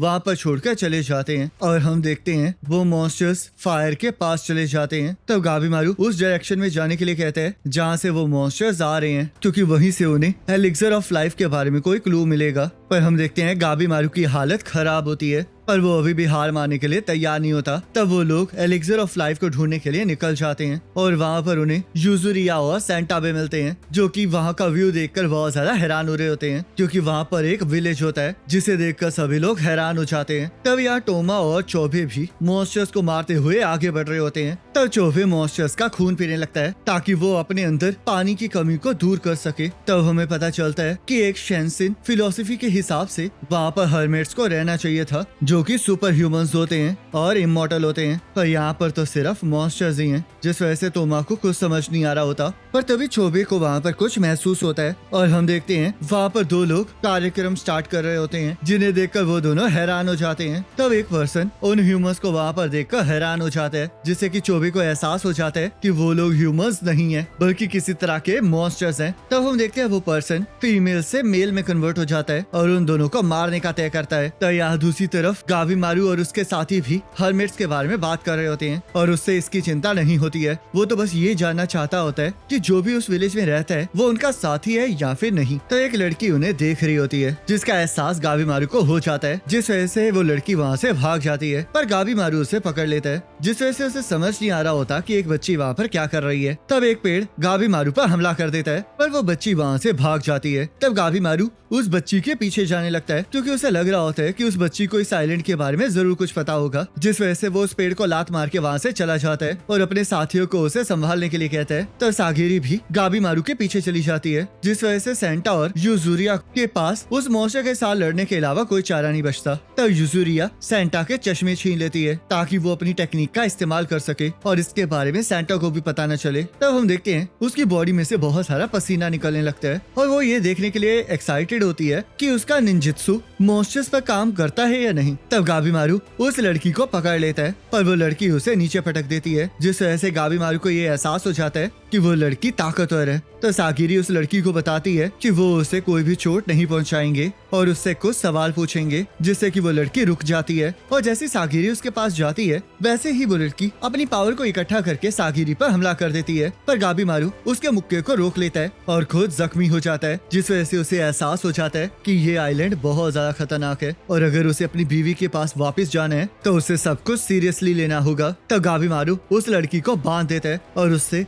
एलिक्सर ऑफ लाइफ के बारे में पूछने लगता है, पर तभी वो बच्ची रोना स्टार्ट कर देती है, जिससे कि वो दोनों भी हैरान हो जाते हैं। तब वो दोनों उस बच्ची को छोड़ देते हैं और सागिरी उसे गोद में लेकर उसे चुप करा देती है। तब यूजुरिया भी वहाँ पर आ जाती है और हम देखते हैं उन्होंने उस मॉन्स्टर को भी हरा दिया होता है। पर तभी वो मॉन्स्टर बोलने लगता है और उस लड़की को उसे वापस देने के लिए कहता है, जिसके बदले में वो उन्हें विलेज और एलिक्सर के बारे में सब कुछ बताएगा। तब यूजुरिया इसके लिए मना कर देती है, क्योंकि उसे मॉन्स्टर पर बिल्कुल विश्वास नहीं होता। पर जैसे वो ट्री उसे बताता है कि वहाँ पर नहाने का भी बंदोबस्त है, तो वो खुशी खुशी उसके साथ जाने के लिए तैयार हो जाती है। तो वो लोग उस ट्री के साथ विलेज में जाने लगते हैं और वहाँ जाकर देखते हैं कि वहाँ पर कोई भी नहीं है, जिस वजह से वो ट्री उन्हें बताता है कि पिछले 1000 सालों से वहाँ पर कोई नहीं रहता है। तब वो लोग उस ट्री के घर के अंदर चले जाते हैं, जहाँ पर सब कुछ बहुत ज्यादा पुराना लग रहा होता है। तब गाबीमारू एलिक्सर के बारे में पूछने लगता है, पर यूजुरिया पहले नहाने की बात करती है, जिस वजह से गाबीमारू को बात करने का मौका ही नहीं मिलता और वो सेंटा को उसे संभालने के लिए कहता है। तो सागिरी भी नहाने आ जाती है और वो बच्ची उनके लिए नए कपड़े लाई होती है। तब वो मॉन्स्टर उनके लिए खाने पीने के लिए ले आता है, जिसे देख देखकर सैंटा को भूख लगने लग जाती है, पर गाबी मारू इसके लिए मना कर रहा होता है क्योंकि उसे अभी भी उन लोगों पर विश्वास नहीं होता है और वो ट्री उन्हें बताता है कि वहाँ पर कुछ भी पॉइजनस नहीं है जिस वजह से वो उसे खा सकता है। तब गाबी मारू एलिक्सर के बारे में पूछने लगता है और बाकी सभी लोग खाने को एंजॉय करने लगते हैं और गाबी मारू अभी भी अपने जवाब का इंतजार कर रहा होता है। मुझे नहीं पता कि तुम ह्यूमंस इसे क्या कहते हो, पर हम इस जगह को कोटाकू कहते हैं और इसे शिन सेंक्यो भी कहा जाता है, जहाँ पर गॉड रहते हैं। तब गाबी मारू उसे बकवास करने से मना करता है और उसे सिर्फ एलिक्सर ऑफ लाइफ के बारे में बताने के लिए कहता है। एलिक्सर ऑफ लाइफ सच में एग्जिस्ट करता है, जिसकी कहानी एंशिएंट टाइम से पास हुई है। पुरानी कहानियों में हम एलिक्सर ऑफ लाइफ को टैन कहते हैं, जो कि इटर्नल लाइफ का सोर्स है। ये आइलैंड 3 हिस्सों में बटा हुआ है। जहाँ पर बीच और फॉरेस्ट है उसे इशू कहा जाता है, जिस रीजन में ये विलेज है उसे होजू कहा जाता है, और जो सबसे सेंटर वाला रीजन है उसे होराई कहा जाता है, जहाँ पर वो एलिक्सर ऑफ लाइफ एग्जिस्ट करता है। तब गाबी मारू ये सुन के बहुत खुश होता है और उसे यकीन हो जाता है कि अब वो अपनी वाइफ के पास जरूर वापस जाएगा, पर अभी भी उसे इस बात पर यकीन नहीं होता, जिस वजह से वो उस पेड़ से पूछने लगता है कि क्या उसने अपनी आंखों से एलिक्सर ऑफ लाइफ को देखा है या फिर उसके पास कोई प्रूफ है। जिस वजह से ट्री उसे बताता है कि वो किसी न किसी तरीके से वहाँ के गॉड से मिलेगा, जिन्हें टेंसन कहते हैं, और उसके बाद उसे यकीन हो जाएगा कि एलिक्सर ऑफ लाइफ सच है। तब यहाँ हम देखते हैं कि चोबी और टोमा के सामने जो पर्सन होता है वो टेंसन होता है, जो कि इमॉर्टल होता है, जिस वजह से वो अपनी कटी हुई बॉडी को दोबारा से रीजनरेट कर लेता है। टेंसन कभी ना मरने वाले, कभी ना एज होने वाले परफेक्ट बीइंग्स होते हैं, और चाहे उन लोगों ने शोशिन मॉन्स्टर्स के साथ लड़ाई की हो, पर टेंसन बहुत ज्यादा अलग लेवल पर है और उनके सामने कोई भी नहीं टिक सकता। मुझे पता है कि तुम्हें ये बहुत ज्यादा अजीब लग रहा है कि मैंने तुम्हें यहाँ पर बुला के सब कुछ बताया है, पर मैंने ये इसलिए किया है क्योंकि ये तुम्हारी आखिरी इच्छा हो सकती है, और वो इस वजह से है क्योंकि जो भी ह्यूमन यहाँ पर आए हैं उनका मरना तय है, क्योंकि टेंसन कभी भी उन्हें वापस जाने नहीं देंगे। तब गाबी मारू उन्हें डराने के लिए ट्री की तरफ तलवार पॉइंट कर देते हैं और उससे उन टेंसन के बारे में पूछने लगता है। वो इस आइलैंड पर सबसे इम्पोर्टेंट बीइंग है और वो उन शोशिन को कमांड देते हैं और गिल्टी लोगों को पनिश करते हैं, जो कि वो लोग होते हैं जो कि इस आइलैंड पर आते हैं। पर तुम्हें चिंता करने की कोई जरूरत नहीं है, क्योंकि जो लोग पनिश होते हैं वो सिंपली मरते नहीं है, बल्कि वो एक ब्यूटीफुल फ्लावर की तरह रिबोर्न होते हैं, जिस वजह से वो अपने पापों से आजाद हो जाते हैं। तब यार टोमा और चोबी को उस टेंसन यू ने एक खड्डे के अंदर फेंक दिया होता है, जहाँ पर बहुत सारे लोग फ्लावर बन गए होते हैं। तब एक झड़ चोबी को भी पकड़ लेती है, पर टोमा उसे छुड़वा लेता है और हमें पता चलता है कि जो लोग फ्लावर्स में कन्वर्ट हो जाते हैं उनकी लाइफ एलिक्सर ऑफ लाइफ की सोर्स बन जाती है। तब गाबी मारू और उसके साथियों को इस बात पर अभी भी यकीन नहीं हो रहा होता, जिस वजह से वो ट्री अपना हाथ तोड़ देता है और उसका हाथ दोबारा से रीजनरेट हो जाता है, क्योंकि उसे भी एलिक्सर ऑफ लाइफ की ब्लेसिंग मिली होती है। तब ट्री उन्हें यह भी बताता है कि चाहे वो इस चीज पर विश्वास करे या ना करे, पर वहाँ के गॉड आकर उन्हें जज जरूर करेंगे। तब थोड़ी देर बाद सागिरी गाबी मारू से पूछने लगती है कि क्या उन्हें उन लोगों पर भरोसा है। पर सागिरी को खुद लग रहा होता है कि वो लोग झूठ तो बिल्कुल नहीं कह रहे हैं, पर उसे ये लग रहा होता है कि जो उन्होंने बताया है उनमें से सब सच नहीं है। तब हमें पता चलता है कि वो ट्री और वो लड़की उसी जगह पर पैदा हुए हैं और उस ट्री का नाम होको है और उस लड़की का नाम मे है। तब वो लोग नहाने वाली जगह पर पहुंच जाते हैं, जहाँ पर वो बच्ची नहा रही होती है। पर गाबी मारू को वहाँ घुसते ही वो लड़की रोने लगती है और गाबी मारू बिना सोचे समझे कपड़े उतारने लगता है, क्योंकि उसके विलेज में सभी लोग सेम बाथरूम शेयर करते हैं, जिससे कि उसे इससे कोई फर्क नहीं पड़ता। तब वो दोनों देखती हैं कि गाबी मारू के शरीर के ऊपर बहुत सारे निशान होते हैं और यहाँ मे के शरीर पर भी निशान होता है। तो सागिरी उस लड़की के लिए वहाँ पर एक अलग बाथरूम बना देती है ताकि वो और गाबी मारू अलग अलग नहाएं, और सागिरी मे को नहलाना स्टार्ट कर देती है। तो ये सब कुछ देख के गाबी मारू को अपनी बीवी याद आ जाती है और उसे उसके साथ बिताए हुए मोमेंट्स याद आने लगते हैं, जिसमें उसने कहा होता है कि उसे आराम करना चाहिए, क्योंकि अगर वो ऐसा नहीं करेगा तो वो रियल बैटल में बेहोश हो जाएगा। तो गाबी मारू उससे पूछने लगता है कि आखिरकार वो किस बैटल की बात कर रही है। मैं तुम्हारी लाइफ की बात कर रही हूँ। तुम्हें अपनी जिंदगी को शांति और ऑनेस्टी से जीना चाहिए, और कभी कभी तुम्हें इसे छुपाने की जरूरत पड़ सकती है, और तुम्हें कभी भी इसे छोड़ना नहीं चाहिए।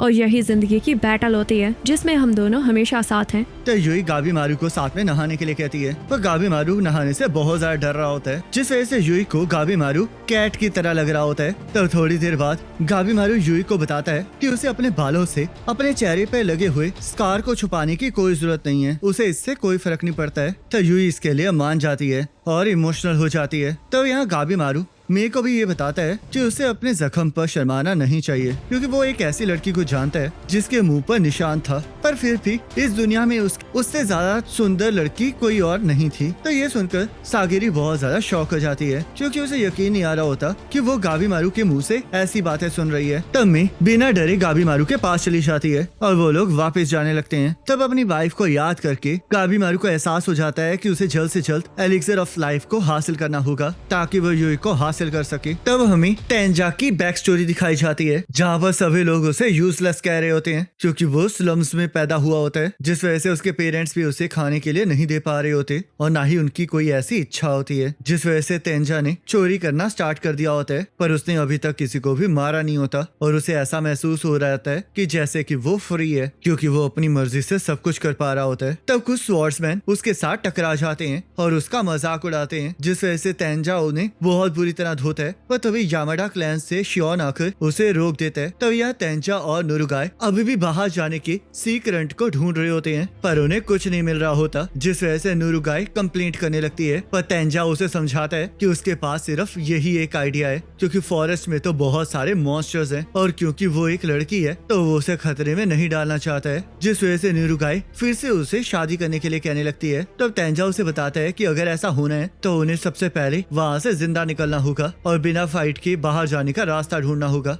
पर तभी वहाँ पर एक टेंशन जिन आ जाता है, जो कि पहले लड़की की तरह लग रहा होता है, पर तभी वो एक मर्द बन जाता है और उन दोनों से पूछने लगता है कि क्या शोशिन्स को उन्हें नहीं मारा है। तब वो दोनों उससे डरकर वहाँ से भागने लगते हैं। पर तभी जिन उनके सामने आ जाता है और उन्हें बताता है कि ये बिल्कुल यूजलेस है। तब जिन अपनी पावर से तेंजा पर हमला कर देता है और नुरुगाई पर हमला करने लगता है, पर नुरुगाई उसके हमले को डॉज कर लेती है। तो जिन जैसे नुरुगाई की तरफ बढ़ने लगता है, वैसे ही तेंजा उठकर जिन की आंखों को काट देता है, जिससे कि जिन को एहसास हो जाता है कि तेंजा तेज है। पर तभी तेंजा देखता है कि जिन की आंखें फिर से रीजनरेट हो गई हैं, जिसकी वजह से वो नुरुगाई को उसके इशारे पर भागने के लिए तैयार रहने के लिए कहता है। तो तेंजा अपनी पूरी स्पीड का इस्तेमाल करके जिन के सिर और हाथ को काटने में कामयाब हो जाता है, जिससे कि वो लोग वहाँ से भागने लगते हैं। पर हम देखते हैं जिन फिर भी उन्हें पकड़ लेता है और दोबारा से रीजनरेट हो जाता है। पर तभी तेंजा का मास्टर शियोन आकर फिर से उसके गले को काट देता है और सभी को वहाँ से भागने के लिए कहता है, जिस वजह से वो सभी लोग भागने लगते हैं। और हम देखते हैं शियोन अंधा होता है, जो कि अपने आसपास की साउंड और स्मेल से सब कुछ पता लगा रहा होता है। तब वो लोग एक सेफ डिस्टेंस पे पहुंच के रुक जाते हैं और तेंजा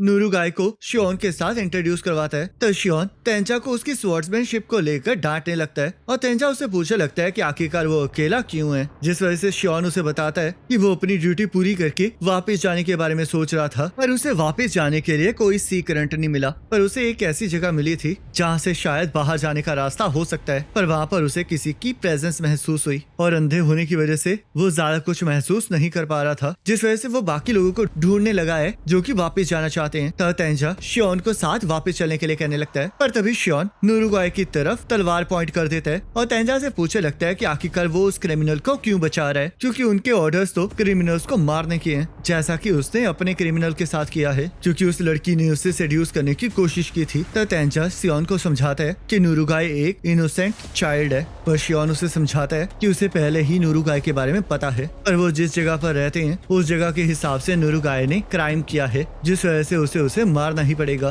पर अगर वो ऐसा नहीं करेगा तो इसे यामाडा क्लैन के साथ बिट्रेयल माना जाएगा। तो तेंजा उसे समझाता है कि शियोन ने भी तो उसे क्राइम करते हुए पकड़ा था, पर फिर भी उसने उसकी देखरेख की है, जिस वजह से शियोन उसे बताता है कि उसने ऐसा इसलिए किया क्योंकि उसे उसके अंदर पोटेंशियल दिखाई दिया था। तो तेंजा भी उसे यही बात समझाता है, जिस वजह से शियोन को ये यकीन हो जाता है कि तेंजा अब बड़ा हो चुका है और वो तेंजा की बात मान लेता है। पर वो उसे वार्निंग देता है कि अगर नुरुगाई कभी भी कोई गड़बड़ करेगी और उससे यामाडा क्लैन को खतरा हुआ तो वो उसे मार डालेगा। तो नुरुगाई थैंक यू कहते हुए शियोन को तेंजा की तरह मास्टर बुलाने लगती है, जिस वजह से शियोन उसे बताता है कि अभी उसने उसे कुछ भी नहीं सिखाया है, जिस वजह से उसे मास्टर कहने की कोई जरूरत नहीं है। तो तेंजा बाहर चलने वाले सीक्रेट की तरफ चलने के लिए कहने लगता है, पर तभी वहाँ पर जिन आ जाता है और शियोन तेंजा और नुरुगाई को उससे बचा लेता है, पर उसके गले में चोट लग जाती है। तो तेंजा जिन के साथ लड़ना स्टार्ट कर देता है, पर उसकी तलवार जिन को छू भी नहीं पा रही होती और जिन उन्हें बताता है कि अगर उसे उन्हें एलिक्सर बनाना है तो उसे उन्हें जिंदा रखना होगा, पर उन्होंने उसे बहुत ज्यादा तंग कर दिया है। जिस वजह से अब वो उन लोगों को मार डालेगा। तो तेंजा के पास जिनके साथ लड़ने के अलावा कोई चारा नहीं होता और शियोन उसे रोकने की कोशिश कर रहा होता है, पर चोट की वजह से वो कुछ नहीं बोल पा रहा होता। तो तेंजा अपनी फुल स्पीड से जिन के ऊपर हमला कर देता है, पर जिन उसके ऊपर हमला करके उसके अंदर छेद कर देता है, जिससे कि तेंजा बहुत ज्यादा जख्मी हो जाता है। तब हमें फिर से तेंजा का पास्ट दिखाया जाता है,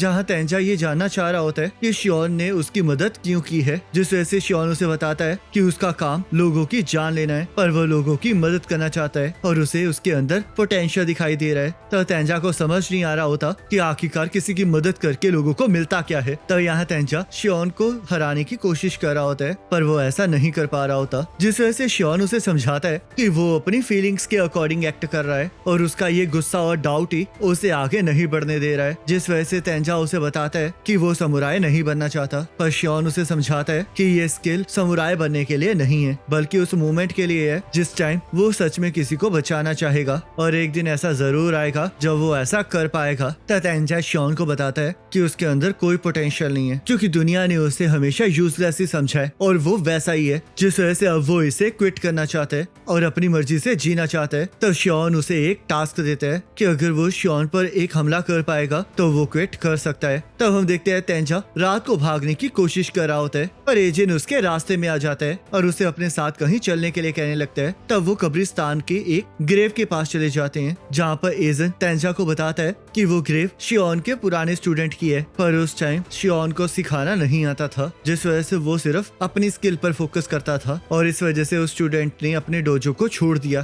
तब एक दिन शियोन को एक बंदे का सिर काटने के लिए कहा गया और उसे एहसास हो गया कि जो पर्सन उसके सामने है वो और कोई नहीं बल्कि उसका स्टूडेंट ही है, क्योंकि जब वो डोजो से बाहर निकला था तब उसे खाना भी नहीं मिल पा रहा था, जिस वजह से वो क्रिमिनल बन गया और शियोन को उसे अपने हाथों से मारना पड़ा। और आखिरी बार उस स्टूडेंट ने शियोन से माफी मांगी, जिस वजह से शियोन ने ये तय किया कि वो अपने स्टूडेंट्स को अच्छे से सिखाएगा और लोगों की मदद किया करेगा। तब तेंजा शियोन को समझ जाता है, जिस वजह से वो वापस डोजो में चला जाता है और इस बार पूरा सीरियस होके शियोन के साथ लड़ना स्टार्ट कर देता है, ताकि वो उसे हिट कर सके, क्योंकि वो पहला ऐसा पर्सन होता है जिसने उसके पोटेंशियल पर बिलीव किया होता है और वो ये कसम खाता है कि जब उसे कोई ऐसा पर्सन मिलेगा जिसे वो खुद बचाना चाहता है तब वो अपनी पूरी जी जान लगा देगा। तब यहाँ प्रेजेंट में तेंजा मर रहा होता है, पर वो शियोन और नुरुगाई को बचाना चाह रहा होता है, जिस वजह से वो जिन को मारना स्टार्ट कर देता है। तो जिन उसे और भी ज्यादा जख्मी कर देता है और जख्मी होने की वजह से तेंजा उन्हें भागने के बारे में भी नहीं बोल पा रहा होता। तो शियोन भी जिन के साथ लड़ने के लिए तैयार हो जाता है और जैसे उसकी तरफ बढ़ने लगता है वैसे ही तेंजा चीखने लगता है, पर वो फिर भी कुछ भी कह नहीं पा रहा होता।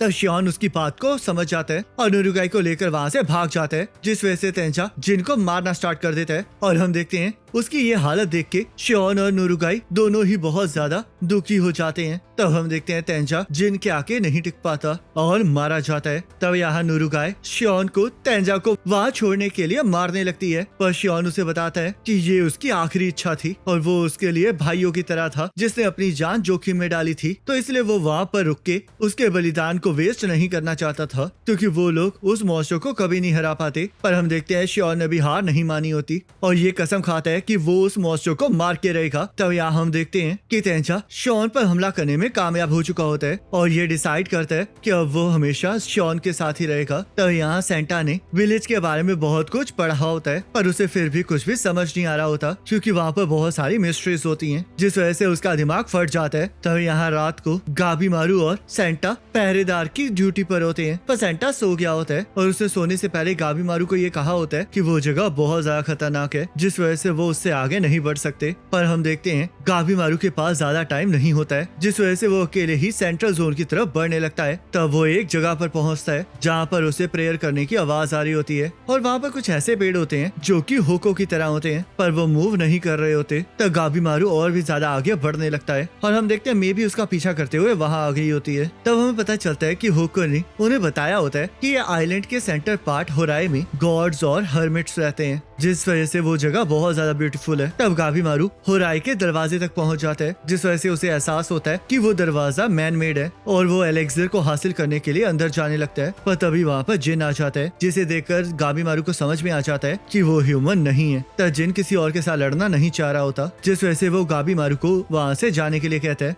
और जैसे ही गाबीमारू उसे बताता है कि वो ह्यूमंस को पकड़ के एलेक्सर बनाते हैं, वैसे ही जिन उसे मारने का डिसाइड कर लेता है और वो दोनों एक दूसरे पर हमला कर देते हैं। तब गाबीमारू जिन का हाथ तोड़ देता है और उसकी गर्दन को भी मोड़ देता है। पर जिन दुआ से ठीक हो जाता है, जिससे कि गाबीमारू को एहसास हो जाता है कि शायद उसके सामने खड़ा हुआ पर्सन टेंसन है। तब वो दोनों लड़ना स्टार्ट कर देते हैं और गाबीमारू जिन की गर्दन तोड़ के उसे जला देता है। पर जिन फिर भी नहीं मरता है और गाबीमारू के ऊपर जोर से हमला करता है, जिससे कि जिन को लगता है कि गाबीमारू मर चुका है। पर वो देखता है कि गाबीमारू अभी भी जिंदा है, जिस वजह से वो उससे पूछने लगता है कि क्या वो सच में ह्यूमन है। तब वो दोनों फिर से लड़ना स्टार्ट कर देते हैं और गाबीमारू बार बार जिन के बॉडी पार्ट्स को तोड़ रहा होता है, पर फिर भी वो उन्हें रीजनरेट कर पा रहा होता है। तब जिन गाबीमारू को बताता है कि चाहे वो बहुत सारे ताकतवर ह्यूमन से लड़ा हो, पर उसने गाबीमारू जैसा ताकतवर ह्यूमन बहुत टाइम बाद देखा है। तब वो दोनों फिर से लड़ना स्टार्ट कर देते हैं और जिन अपनी पावर से गाबीमारू पर हमला करता है, पर गाबीमारू उसके हमले से बच जाता है और उसे हराने के प्लान के बारे में सोचने लगता है। तब गाबीमारू उसे एक लात मारता है और इस अटैक में उसे एक अलग सी फीलिंग आती है, जिस वजह से हम देखते हैं कि इससे जिन को चोट भी लगती है और उसके मुंह से खून निकलने लगता है और वो वापस एक फीमेल में कन्वर्ट हो जाता है। तब जिन फिर से अपनी पावर को इकट्ठा करने लगता है और दूर से ही गाबीमारू पर हमला कर देता है, जिससे कि गाबीमारू को बहुत चोट लगती है। तब जिन इसी तरह गाबीमारू पर हमला करना स्टार्ट कर देता है और ये हमला वैसा ही होता है जैसे कि मैंने उसके ऊपर किया होता है, जिससे कि वो बहुत ज्यादा जख्मी होना स्टार्ट हो जाता है। पर तभी उसे अपनी वाइफ याद आ जाती है, जिस वजह से वो दर्द को सहता हुआ जिन के पास पहुंच जाता है और वो दोनों एक दूसरे को बहुत बुरी तरह मारना स्टार्ट कर देते हैं। तब गाबीमारू अपनी वाइफ के पास जाने के लिए इतना ज्यादा डेस्परेट हो रहा होता है कि वो बिना अपनी चिंता किए हुए जिन को मारने लगता है, ताकि वो उसके रीजनरेट करने से पहले उसे मार डाले। तब उसकी इस ताकत को देखकर जिन भी हैरान हो जाता है और हम देखते हैं गाबीमारू ने उसका बुरा हाल कर दिया होता है। तब गाबीमारू फिर से उससे एलिक्सर के बारे में पूछने लगता है, जिस वजह से जिन हंसने लगता है और कहने लगता है कि अब दूसरे लोग उसे डांटने वाले हैं। तब हम देखते हैं जिन की बॉडी में से भी खून निकलने लगते हैं और वो एक बड़े से मॉन्स्टर में कन्वर्ट हो जाता है, जिसके 2 फेस होते हैं। तब जिन इलेक्ट्रिक हमले से गाबीमारू पर हमला कर देता है, जिससे कि गाबीमारू का बुरा हाल हो जाता है। पर गाबीमारू अभी भी जिंदा होता है और उस पर हमला कर देता है, पर उसका कोई भी हमला काम नहीं कर रहा होता, जिस वजह से उसे फिर से इलेक्ट्रिक शॉक लगता है। तब गाबीमारू का पूरा शरीर दर्द करने लगता है और जिन उस पर हमला करना स्टार्ट कर देता है। तब गाबीमारू की आंख अपनी बीवी के पास खुलती है, जहाँ पर वो अपनी बीवी को देखकर बहुत खुश होता है। पर तभी उसे एहसास हो जाता है कि वो एक ड्रीम है और अब वो मरने वाला है, जिस वजह से वो अपनी पत्नी से माफी मांगता है। तब जिन ने गाबीमारू का बहुत सारा खून निकाल दिया होता है, पर गाबीमारू अभी भी जिन के ऊपर हमला कर रहा होता है, क्योंकि शिनोबी का रूल नंबर 21 कहता होता है कि अगर आप मरने वाले हो तो आप अपने अपोनेंट को उतनी चोट पहुंचाओ जितनी आप पहुंचा सकते हो। और क्योंकि गाबीमारू इसके लिए ट्रेन होता है, तो वो होश में ना होने के बावजूद भी ये कर पा रहा होता है, जिस वजह से वो जिन को जलाना स्टार्ट कर देता है और उसकी कैद से आजाद हो जाता है। तब जिन फिर से गाबीमारू के ऊपर इलेक्ट्रिक शॉक से हमला करने लगता है, पर मैं बीच में आके उन दोनों के बीच में एक बैरियर बना देती है, जिससे कि वो और गाबीमारू नीचे गिर जाते हैं। और हम देखते हैं जिन को मे के बारे में पता होता है। तब यहाँ अगले दिन सेंटा अपनी गलती के लिए माफी मांगता है, क्योंकि गाबीमारू वहाँ से चला गया होता है, जिस वजह से सागिरी भी होराई की तरफ जाने के लिए कहने लगती है, पर यूजुरिया इसके लिए मना करने लगती है, क्योंकि उनके पास इसके लिए टाइम नहीं है। तो यूजुरिया सागिरी से पूछने लगती है कि कहीं उसे गाबीमारू की चिंता तो नहीं है। और हम देखते हैं होको भी होराई की तरफ जाने के लिए तैयार होता है, क्योंकि उसने मे को भी सुबह से नहीं देखा होता। तो यूजुरिया को जैसे पता चलता है कि होको उन्हें सही सलामत होराई तक लेकर जा सकता है, वैसे ही वो उनके साथ चलने के लिए तैयार हो जाती है और वो सभी लोग होराई के लिए निकल जाते हैं। तब यूजुरिया होको से टेंशन के बारे में पूछ रही होती है, क्योंकि वो लोग होराई में उनसे जरूर मिलेंगे। तो होको उन्हें बताता है कि वहाँ पर 7 टेंशन है और यहाँ पर हम देखते हैं वो सभी लोग एक दूसरे से बात कर रहे होते हैं। पर तभी वहाँ पर उनका लीडर रायन आ जाता है, जो कि उन्हें फॉरेस्ट की रिपोर्ट देने के लिए कहने लगता है, क्योंकि उसे पता लगा होता है कि फॉरेस्ट में ह्यूमन आए होते हैं, जो कि पहले वाले ह्यूमन से ज्यादा खतरनाक होते हैं और उन्होंने बहुत सारे सोशन को मार भी दिया होता है। तो जू ये कहने लगता है कि ये सारी जिन की जिम्मेदारी थी और उसने तो बीच वाले ह्यूमंस को भागने भी दिया है और एक ह्यूमन से तो वो हार भी गया है, जिस वजह से वो जिन के ऊपर हमला कर देता है। तब हम देखते हैं ज्यादा ताव यूज करने की वजह से उसकी हालत बुरी हो गई होती है। तब रेन जू को अपनी बकवास बंद करने के लिए कहने लगता है और उन्हें बताने लगता है कि वो लोग फैमिली हैं और सिर्फ उसे ही दूसरों को मारने का हक है। तो रेन यू से उन लोगों के बारे में पूछने पूछने लगता है जो कि उसे जंगल में मिले थे, जिस वजह से जू उसे बताता है कि उसने उन दोनों को खड्डे के अंदर गिरा दिया है ताकि वो लोग फ्लावर्स बन जाएं। पर रिन उसे समझाता है कि वो लोग ऑर्डिनरी ह्यूमंस नहीं है, जिस वजह से उन्हें उन सभी को कम नहीं आंकना चाहिए। और इस बार तो एक ह्यूमन ने जिन का बुरा हाल कर दिया है, जिस वजह से कुछ तो गड़बड़ जरूर है। तो रिन जिन से पूछने लगता है कि क्या उसने उस पर्सन को मार दिया जो कि उसे गेट के पास मिला था। और हम देखते हैं जिन डर के मारे झूठ बोल देता है। तब वो सभी लोग एलिक्सर ऑफ लाइफ को पी लेते हैं और जिन फिर से ठीक हो जाता है। टेंसेंट 7 इमोर्टल बीइंग्स हैं, पर लोगों का कहना है कि ओरिजिनली में वो एक ही पर्सन थे, क्योंकि एक हर्मिट ने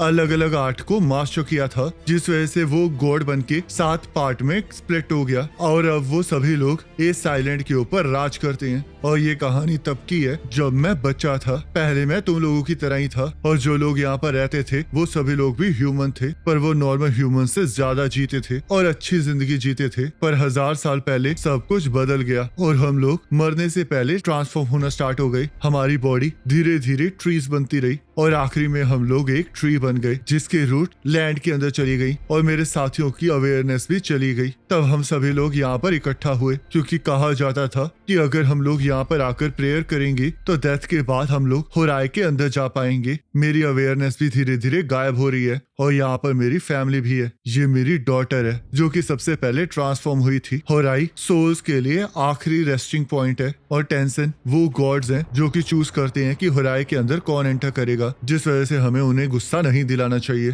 तो ये सब कुछ सुन के सागिरी को गाबी मारू की चिंता होने लगती है और वो उम्मीद कर रही होती है कि वो ठीक हो। तब हम यहाँ पर देखते हैं कि गाबी मारू अभी भी जिंदा होता है और उसे एहसास हो गया होता है कि टेंसन ना ही कोई हर्मिट है और ना ही कोई गॉड, बल्कि वो ट्रू मॉन्स्टर्स हैं, जिस वजह से अगर उसे एलिक्सर को हासिल करना है तो उसे उन्हें हराना होगा। तब गाबी मारू फिर से उनके साथ लड़ने के लिए तैयार हो जाता है और उन्हें मारने का रास्ता सोचने लगता है, क्योंकि वो बिना प्लान के उनके साथ लड़ाई नहीं कर सकता, जिस वजह से उसे एहसास होता है कि उसे साथियों की जरूरत है। तब वहाँ पर ब्लेड ड्रैगन और फूची आ जाते हैं और ब्लेड ड्रैगन गाबी मारू से पूछने लगता है कि क्या वो मरने वाला है। तब गाबी मारू उनके साथ लड़ने के लिए तैयार हो जाता है और हम देखते हैं वो दोनों ही दिमाग में लड़ना स्टार्ट कर देते हैं, जहाँ पर वो दोनों ही मरते हैं, जिस वजह से वो दोनों ही मूव नहीं कर पा रहे होते। तो फूची उन दोनों को एक दूसरे को मारने के बारे में सोचने से मना करने लगता है, क्योंकि उसे बहुत सारे सवालों के जवाब चाहिए होते हैं। तब फूची गाबी मारू से खुद इंफॉर्मेशन निकालने की बात करने लगता है और गाबी मारू ये सोचने लगता है कि आखिरकार अब वो क्या करे। पर तभी उसे जिन याद आता है, जिस वजह से वो उनके आगे झुक जाता है ताकि वो लोग साथ में काम कर सकें। तब ब्लेड ड्रैगन गाबी मारू के ऊपर हमला कर देता है और गाबी मारू बिल्कुल भी नहीं हिलता है, जिससे कि ब्लेड ड्रैगन को यकीन हो जाता है कि गाबी मारू झूठ नहीं बोल रहा है। तब फूची गाबी मारू से पूछने लगता है कि आखिरकार वो ऐसा क्यों कर रहा है। तब गाबी मारू उन्हें सारी बात बता देता है, जिसे सुनकर वो दोनों हैरान हो जाते हैं और हम देखते हैं ये बात सुन के ब्लेड ड्रैगन उसी टाइम गाबी मारू के साथ हाथ मिलाने के लिए तैयार हो जाता है, जिस वजह से फूची उसे बताता है कि अगर वो लोग इकट्ठे काम करेंगे तब भी माफी एक को ही मिलेगी, जिस वजह से ब्लेड ड्रैगन उन्हें बताता है कि उसे माफी की कोई जरूरत नहीं है, क्योंकि वो इमॉर्टल बनना चाहता है, जिस वजह से उन्हें लगता है कि blade dragon elixir of life पीना चाहता है। तब ब्लेड ड्रैगन उसे बताता है कि वो ऐसा बिल्कुल नहीं करना चाहता,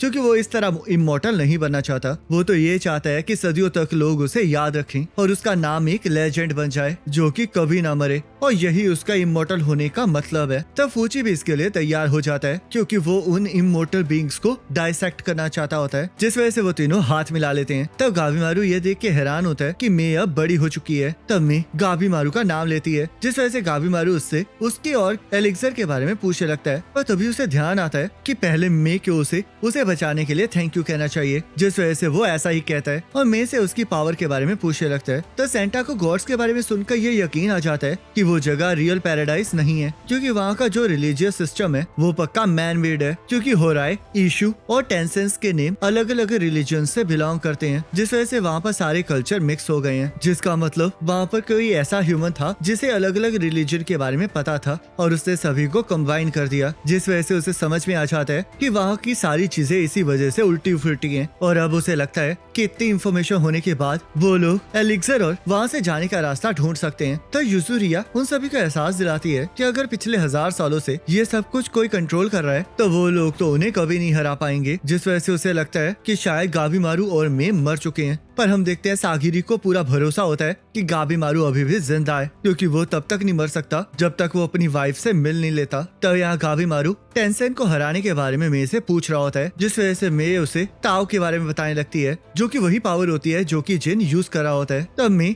एक एक वर्ड में ताओ के बारे में बताने लगती है, पर किसी को भी उसकी बातें समझ नहीं आ रही होती। तो यहाँ होको सभी को बताता है कि ताओ एक ऐसी एनर्जी है जो कि सबके अंदर फ्लो करती है और टेंशन उसे कंट्रोल कर सकते हैं। इस दुनिया में सारी चीजें ताओ के फ्लो से क्रिएट हुई हैं, और अगर कोई ताओ को टच कर लेता है तो वो यूनिवर्स के ओरिजिन को टच कर सकता है। पर किसी को भी ज़रा को समझ नहीं आ रहा होता, और यहाँ नुरुगाई शियोन को उसे तलवार सिखाने के लिए मना रही होती है, पे शियोन इसके लिए मना कर रहा होता है। और हम देखते हैं शियोन ऐसा इसलिए नहीं कर रहा होता ताकि वो नुरुगाई को भी मरते हुए ना देखे, जिस वजह से वो अकेले ही तेंजा का बदला लेने के लिए कहने लगता है। पर नुरुगाई उसके साथ लड़ना चाह रही होती है और उससे रिक्वेस्ट करने लगती है कि वो तलवारबाजी सीखना चाहती है ताकि फिर कभी कोई अपना उसके सामने ना मरे। तो शियोन उसे सिखाता है कि जब वो किसी को सेंस करता है तो वो उनकी बॉडी में से निकल रही वेव्स को सेंस कर रहा होता है, जो कि हर बॉडी में अलग होती हैं। और हम देखते हैं ताओ का कॉन्सेप्ट भी बिल्कुल सेम ही होता है, और जो कोई भी ताओ को मास्टर कर लेता है उन्हें गॉड लाइक स्ट्रेंथ और बॉडी मिल जाती है। तो शियोन नुरुगाई को अपने सारे थॉट्स के अंदर बैलेंस बनाने के लिए कहता है, और यहाँ मैं भी यही बताने की कोशिश कर रही होती है, क्योंकि इसी की मदद से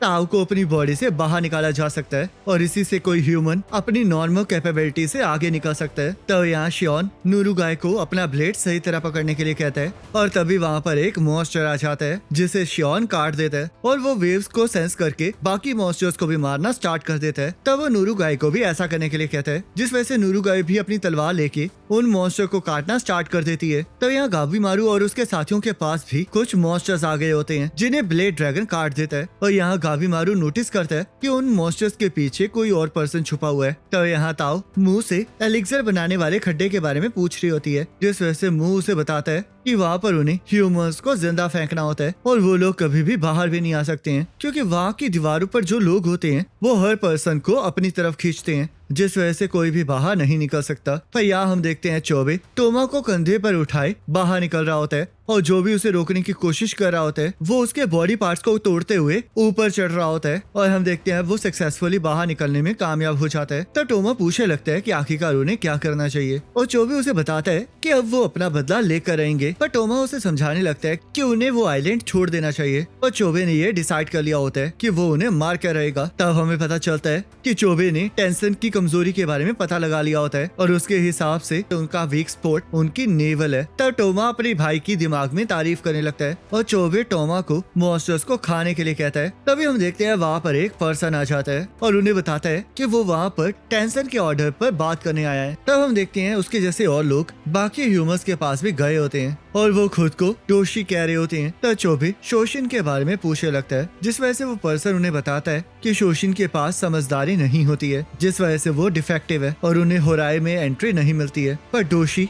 टेंसेंट्स को डायरेक्टली सर्व करते हैं और उनके राइट हैंड की तरह काम करते हैं, जिस वजह से वो होराई के पैलेस में रह के टेंसेंट के सारे काम करते हैं। तब वो पर्सन उन दोनों को वापस पेट के अंदर जाने के लिए कहता है ताकि वो एलिक्सर बन सके, पर तभी चोबे उस पर हमला कर देता है, जिस वजह से वो चोबे को मुक्का मारता है और चोबे उसके हाथ को उखाड़ देता है, जिस वजह से डोशी ये पूछने लगता है कि आखिरकार वो इतना ताकतवर कैसे बन गया है, क्या उसने ताओ को कंज्यूम किया है। तब चोबे उसे चुप रहने के लिए कहता है और उसे बताता है कि उसे टेंसन से बदला लेना है, जिस वजह से वो अगर उसे हरा देगा तो वो टेंसन तक पहुंच पाएगा। तो डोशी और भी मॉन्स्टर्स को वहाँ पर बुला लेता है, जिस वजह से चोबे टोमा को उन सभी को संभालने के लिए कहता है, और हम देखते हैं टोमा एक ही बारी में उन सभी को काट देता है। तो डोशी को चोबे के ताओ को देखकर ये समझ में आ जाता है कि वो बहुत ज्यादा जख्मी है, जिस वजह से वो बहुत जल्दी हार जाएगा। तब चोबे डोशी पर हमला करना स्टार्ट कर देता है, और डोशी को ये यकीन होता है कि जब तक चोबे ताओ का इस्तेमाल नहीं कर सकता तब तक वो उसके लिए खतरा नहीं है, जिस वजह से हम देखते हैं डोशी चोबे पर भारी पड़ता है और उसे काट कर मार देता है। तब डोशी चोबे को फिर से पेट के अंदर फेंकने के लिए उठाने लगता है, पर तभी चोबे उठकर उस पर हमला कर देता है, और हम देखते हैं चोबे के गले पर हुई इंजरी हील हो जाती है, जिसे देखकर डोशी भी हैरान हो जाता है और उसे लगता है कि जब वो पेट में था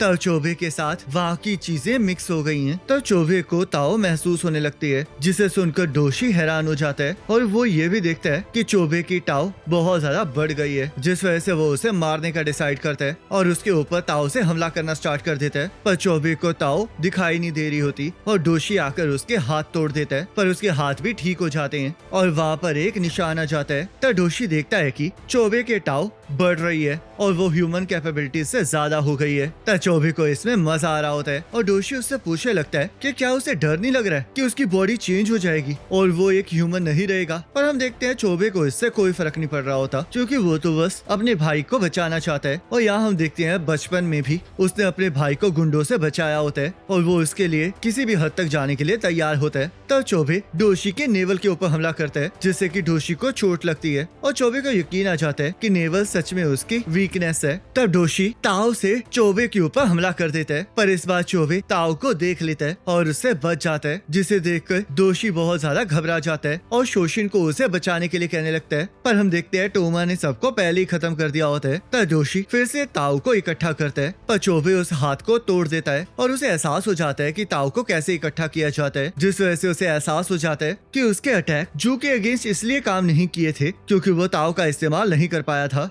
तब चोबे भी अपने हाथों में ताओ को इकट्ठा कर लेता है और उसके पेट में छेद कर देता है, जिससे कि उसकी ताओ कम होने लगती है। तब टोमा अपने भाई को देख रहा होता है और उसे लग रहा होता है कि जो उसकी गर्दन के ऊपर वेन्स का निशान है वो धीरे धीरे इंक्रीज हो रहा है, जिस वजह से वो डर रहा होता है, पर वो अपने भाई को कुछ भी नहीं कहता। तब चोबे टोमा को डोशी को बांधने के लिए कहता है ताकि वो उससे थोड़े सवाल जवाब कर सके। तभी हम देखते हैं माई के ऊपर जो कट का निशान लगा होता है उसके ऊपर भी ऐसे ही वेन्स का निशान होता है और ब्लेड ड्रैगन सारे मॉन्स्टर्स को काट रहा होता है। तब मैं उसे समझाने की कोशिश कर रही होती है कि ताओ वीक और स्ट्रॉन्ग पावर को बैलेंस करके बनती है, पर वो सिर्फ स्ट्रॉन्ग पावर का ही इस्तेमाल कर रहा है। तब ब्लेड ड्रैगन को कुछ समझ नहीं आ रहा होता और वो मॉन्स्टर्स को अपनी ताकत से मारने लगता है। तब गाबी मारू भी मॉन्स्टर्स को मार रहा होता है, जिस वजह से ब्लेड ड्रैगन उसके ताओ के बारे में मैं से पूछने लगता है। तब मैं उसे बताती है कि वो भी ताकतवर पावर्स का इस्तेमाल कर रहा है और यहाँ फुची सारे मॉन्स्टर्स को डायसेक्ट करके उनके स्ट्रक्चर को समझ रहा होता है, जिस वजह से वो उसे बताता है कि हर मॉन्स्टर के अलग अलग वीक पॉइंट्स हैं क्योंकि उनके इंटरनल ऑर्गन्स अलग अलग हैं। तब फुची मे के बारे में पूछने लगता है, पर गाबी मारू को भी इसके बारे में कुछ पता नहीं होता। उसे बस इतना एहसास होता है कि मे कोई ऑर्डिनरी ह्यूमन नहीं है क्योंकि वो मिस्टीरियस पावर का इस्तेमाल कर सकती है। तब गाबी मारू के घूरने की वजह से मे रोना स्टार्ट कर देती है, जिस वजह से ब्लेड ड्रैगन गाबी मारू को किसी और तरफ देखने के लिए कहता है। तब हम देखते हैं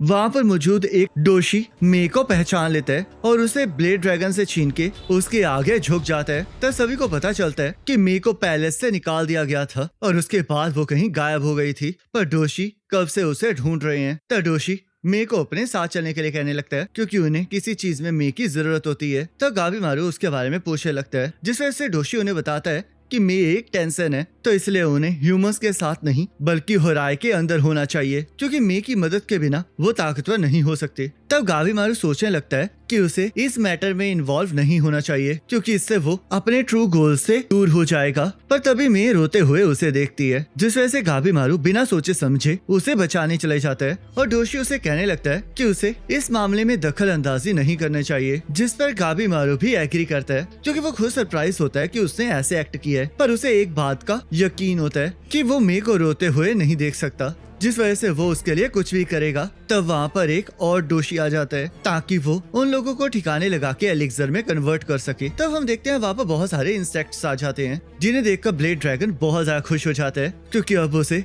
उन सबके बॉस से बदला लेने का मौका मिल गया होता है। तब ब्लेड ड्रैगन उनके साथ लड़ना स्टार्ट कर देता है, पर तभी दोषी ब्लेड ड्रैगन पर ताओ से हमला कर देता है, जिस वजह से गाबी मारू उसे सावधान रहने के लिए कहता है। तब दोनों दोषी मिलकर उन दोनों पर हमला कर देते हैं, पर वो दोनों एक दूसरे के आड़े आ रहे होते हैं। तब एक दोषी गाबी मारू को इन सब से दूर रहने के लिए कहता है क्योंकि वो दोनों वैसे भी उन्हें नहीं हरा सकते हैं, और गाबी मारू से पूछने लगता है कि वो मेगो क्यों बचा रहा है। तब गाबी मारू खुद भी ये सोचने लगता है क्योंकि अगर वो पहले वाला गाबी मारू होता तो वो अब तक उसे छोड़ चुका होता, पर जब से वो इस आइलैंड पर आया है तब से उसके इमोशंस बाहर आ गए हैं और उसे इस बात का बुरा भी नहीं लग रहा है। तब गाबी मारू उन्हें बताता है कि वो तो बस किसी ऐसे पर्सन की मदद कर रहा है जिसने उसकी मदद की थी, और उनसे पूछने लगता है कि आखिरकार वो मेग के पीछे क्यों पड़े हैं। दोषी ताओ को स्टडी करते हैं और ताओ को ट्रेन करते हैं, जिस वजह से मैं हमारी ट्रेनिंग के लिए बहुत ज्यादा जरूरी है। ताओ सभी चीजों में एग्जिस्ट करती है, पर तुम जैसे बेवकूफ ह्यूमंस कभी भी ये समझ नहीं पाएंगे। तो चलो फिर मैं तुम्हें इसके बारे में बता देता हूँ। ताओ को मास्टर करने के 5 स्टेप्स हैं, जो कि हैं डोएन, टाइसोकु, शियोत्सु, शोतेन और बोचो जुत्सु, जो कि बहुत ज्यादा इंपॉर्टेंट है क्योंकि बोचो जुत्सु में हमें एक पार्टनर की जरूरत पड़ती है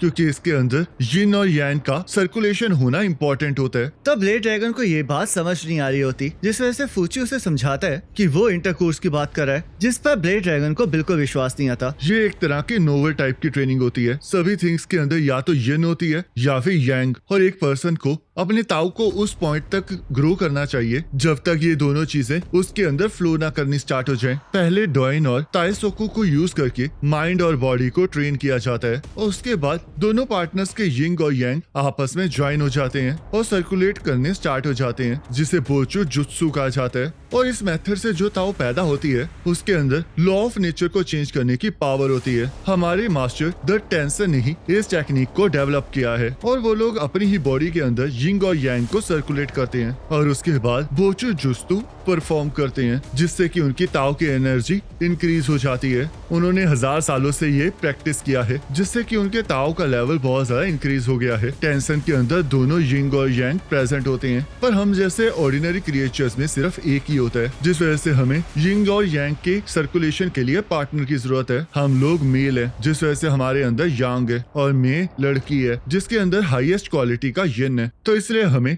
मे की जरूरत है ताकि हम बोचो जुत्सु का इस्तेमाल करके अपने यिंग और यांग को ज्वाइन और सर्कुलेट करवा सकें। मे और टेंशन सेम जगह से पैदा हुए हैं, पर इनके पास सिर्फ ये नहीं है, जिस वजह से इन्हें पैलेस से बाहर निकाल दिया गया है। और उसके बाद लॉर्ड रेन ने मे को 2 चॉइसेस दी थी कि या तो वो कुत्ते की मौत मर जाए या फिर होराई में हमारे ट्रेनिंग पार्टनर की तरह रही। और हमारे लॉर्ड रेन ने उनके शरीर के ऊपर वो मार्क इसलिए लगाया है, पर मे वहाँ से भाग गई थी और हम चाहते हैं कि वो वापस आके हमारी ट्रेनिंग करवाएं। तो किसी को भी ये आइडिया पसंद नहीं आता और ब्लेड ड्रैगन उन्हें मारने की बात करने लगता है, पर तभी वो देखता है कि गाबीमारू पहले से ही बहुत ज्यादा गुस्सा है, जिससे कि हम देखते हैं उसका ऑरा सबको महसूस होने लगता है। तब हमें पता चलता है कि गाबीमारू को गुस्सा इसलिए आ रहा होता है क्योंकि उसकी पत्नी के साथ भी ऐसा ही सलूक हुआ होता है। तो दोनों डोशी को समझ में आ जाता है कि गाबीमारू खतरनाक है, जिस वजह से वो उसे मारने का डिसाइड कर लेते हैं और अपने फ्लावर वाले रूप में कन्वर्ट हो जाते हैं। तब गाबीमारू और ब्लेड ड्रैगन उनसे लड़ना स्टार्ट कर देते हैं, जहाँ पर ब्लेड ड्रैगन का अटैक एक डोशी पर काम नहीं कर रहा होता और गाबीमारू दूसरे को जलाना स्टार्ट कर देता है। तो डोशी ताओ से गाबीमारू पर हमला करना स्टार्ट कर देता है, पर गाबीमारू उससे बच जाता है और उसे एहसास हो जाता है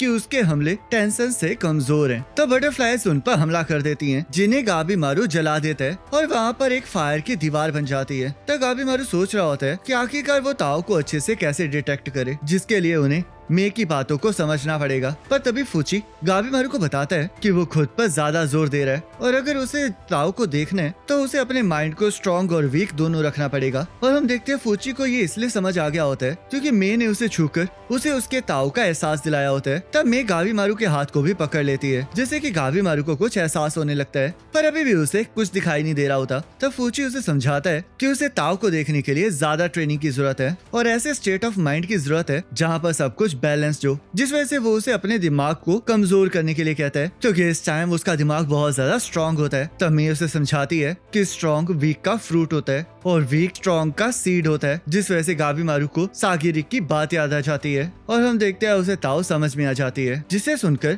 फूची भी हैरान हो जाता है। तब मे देखती है कि गाबीमारू की ताओ बहुत बड़ी है और यहाँ हम देखते हैं गाबीमारू डोशिस के ताओ को देख पा रहा होता है और उन्हें डॉज कर रहा होता है, जिससे कि फूची हैरान होता है। पर ब्लेड ड्रैगन उसे बताता है कि वो एक इवाकाकुरे शिनोबी है, जहाँ पर कुछ लोगों के पास सुपर ह्यूमन एबिलिटी है, जिस वजह से चाहे उसे ताओ के बारे में ना पता हो, पर उसने ऐसी बहुत सारी सिमिलर टेक्निक्स को मास्टर कर रखा है और उसने तब तक ट्रेनिंग किया जब तक उसने अपनी ह्यूमैनिटी को खो नहीं दिया, जिस वजह से वो ताओ को समझ सकता है। तब यहाँ गाबीमारू ताओ को देख पा रहा होता है और दोषी की ताओ के मूवमेंट से वो उसके अटैक को प्रेडिक्ट कर पा रहा होता है। तब गाबीमारू को अपने ताओ की मदद से उसके पीछे वाला एनिमी भी दिखाई दे रहा होता है और उसे अपने आसपास भी एक ऑरा महसूस हो रहा होता है, जिस वजह से उसे समझ में आ जाता है कि उसे अपने टफ हर्ट और वीक हर्ट के बीच में एक स्पेस को ढूंढना होगा जहाँ पर दोनों एग्जिस्ट कर सकते हैं और ऐसी स्ट्रेंथ उसे सागिरी के अंदर भी महसूस हुई होती है। तब हम देखते हैं जैसे ही वो डोशी गाबीमारू पर हमला करता है, वैसे ही गाबीमारू अपने ताओ की मदद से उसका हाथ उड़ा देता है, जिसे देखकर डोशी भी हैरान हो जाता है क्योंकि उसे गाबीमारू की ताकत टेंशन जितनी लग रही होती है। तब गाबीमारू दोनों डोशी को लात मार के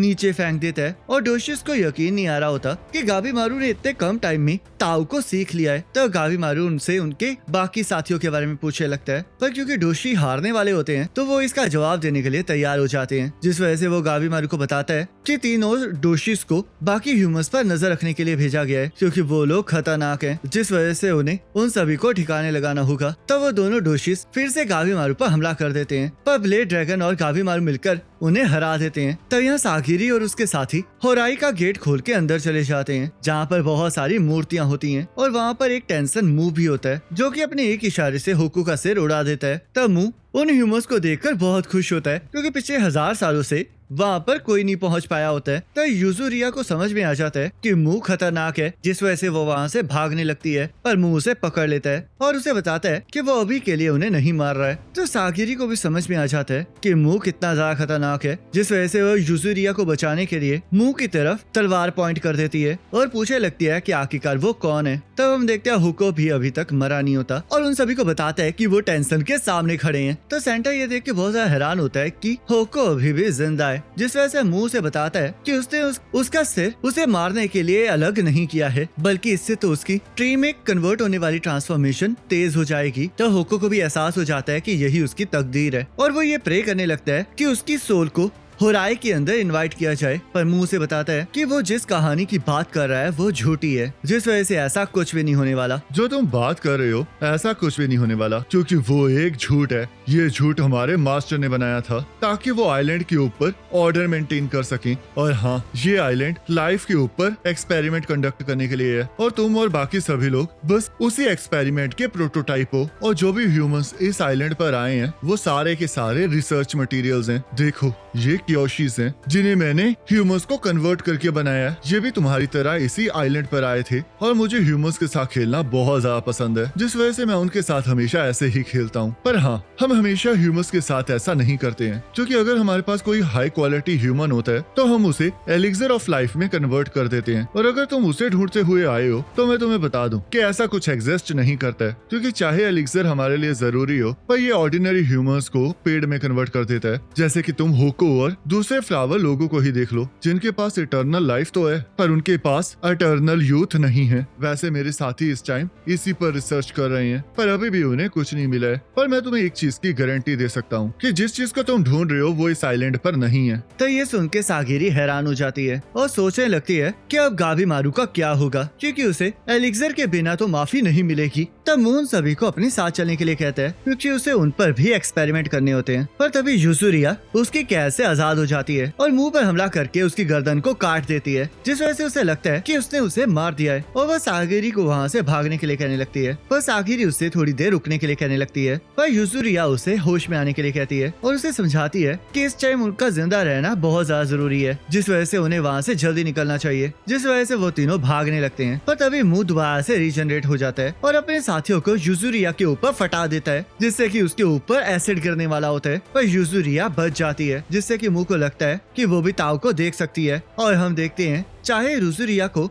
ताओ के बारे में ना पता हो, पर उसने की के बारे में जरूर सुना है, जो कि बिल्कुल ताओ की तरह सेम होती है, पर उसने अभी तक इसे मास्टर नहीं किया होता, जिस वजह से मुंह उसे सिखाने की बात करने लगता है। पर तभी सेंटा बीच में आ जाता है और मुंह को बताता है कि अगर उसे यूजुरिया के पीछे जाना है तो उसे सबसे पहले उसका मुकाबला करना पड़ेगा। तब मुंह उन्हें बताता है कि सागिरी और सेंटा शायद ताओ को सीख सकते हैं, पर यूजुरिया उसके बारे में पहले से ही जानती है, जिस वजह से वो उसे बोचू जुस्तु के जरिए अच्छी तरह से ताओ सिखा सकता है, या फिर वो उसे एलिक्सर में कन्वर्ट कर देगा। तो सागिरी को समझ नहीं आ रहा होता कि आखिरकार सेंटा यूजुरिया के लिए अपनी जान खतरे में क्यों डाल रहा है, जिस वजह से उसे लग रहा होता है कि शायद सेंटा के दिल में उसके लिए कोई फीलिंग है। पर तभी मुंह ताओ से सागिरी पर हमला कर देता है और यूजुरिया से बातें करने लगता है। पर तभी सेंटा उसके हाथ और पैर काट देता है और उसे बताता है कि उसे सबसे पहले उससे निपटना पड़ेगा। तब यूजुरिया उसे पीछे हटने के लिए कहती है और वो ये डिसाइड करती है कि अगर कोई भी मुंह को मार नहीं सकता तो वो हर चीज ट्राई करके रहेगी। तब हम देखते हैं यूजुरिया अपनी फ्लूइड से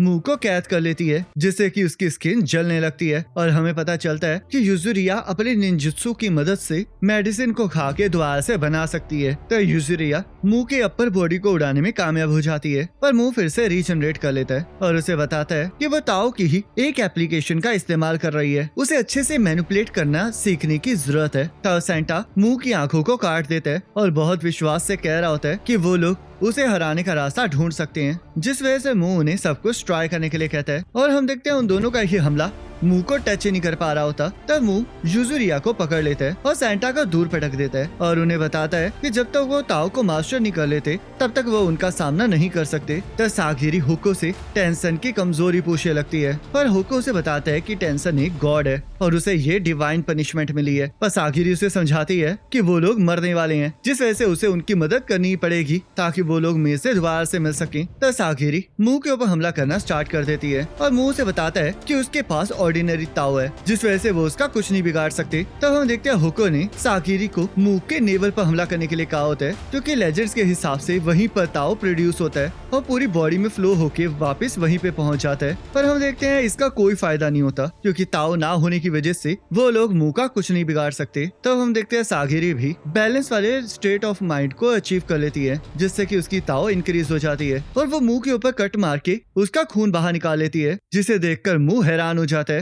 और बाकी लोग भी ये नोटिस करते हैं कि म्यू हील नहीं हो रहा है। तो सागिरी सबको समझाती है कि उसे मुंह के पास से एक यूनिक ऑरा महसूस हुआ था, जो कि उसे गावीमारू और रोकुरूटा के पास भी महसूस हुआ था, जिस वजह से उसे एहसास हो गया है कि ताओ क्या है और वो इससे मुंह को काट सकती है। तो यूजुराई को भी समझ में आ जाता है कि अगर उसे अपने ओपोनेंट को चोट पहुंचानी है तो उसे अपने ताओ को इंक्रीज करना पड़ेगा। पर उसे ये समझ नहीं आ रहा होता कि आखिरकार इस हमले से टेंशन अपने आप को रीजनरेट कैसे नहीं कर पा रहा है। तब मुंह को एहसास हो जाता है कि सागिरी उसे मारने की काबिलियत रखती है, जिस वजह से वो अपनी पावर का इस्तेमाल करके वहाँ से गायब हो जाता है। पर यूजुरिया उसे पकड़ लेती है, क्योंकि उसे समझ में आ गया होता है कि मुंह ने बस अपने ताओ को कम किया होता है ताकि वो लोग उसे डिटेक्ट ना कर पाएं। और इसी तरह यूजुरिया का सब्स्टिट्यूशन जुजुत्सु भी काम कर रहा होता है। तो सागिर फिर से अपने माइंड को बैलेंस करने की कोशिश करने लगती है, पर तभी मुंह उसे ताओ से उड़ा देता है और अपने गुलामों को यूजुरिया पर हमला करने के लिए कहता है। पर सेंटा उन्हें ठिकाने लगा देता है। तब मुंह अपने हाथ को काट के अपने न्यू हाथ को जनरेट करके उन पर ताओ से हमला कर देता है, जिससे कि यूजुरिया बच जाती है, पर वो ताओ सेंटा को लग जाती है। तो यह सागिरी मुंह को काटने की कोशिश कर रही होती है, पर वो उसके हाथ नहीं आ रहा होता, जिस वजह से यूजुरिया और सेंटा मिलके उसे काट देते हैं और सागिरी उस पर हमला करने लगती है। पर मुंह फिर से बचकर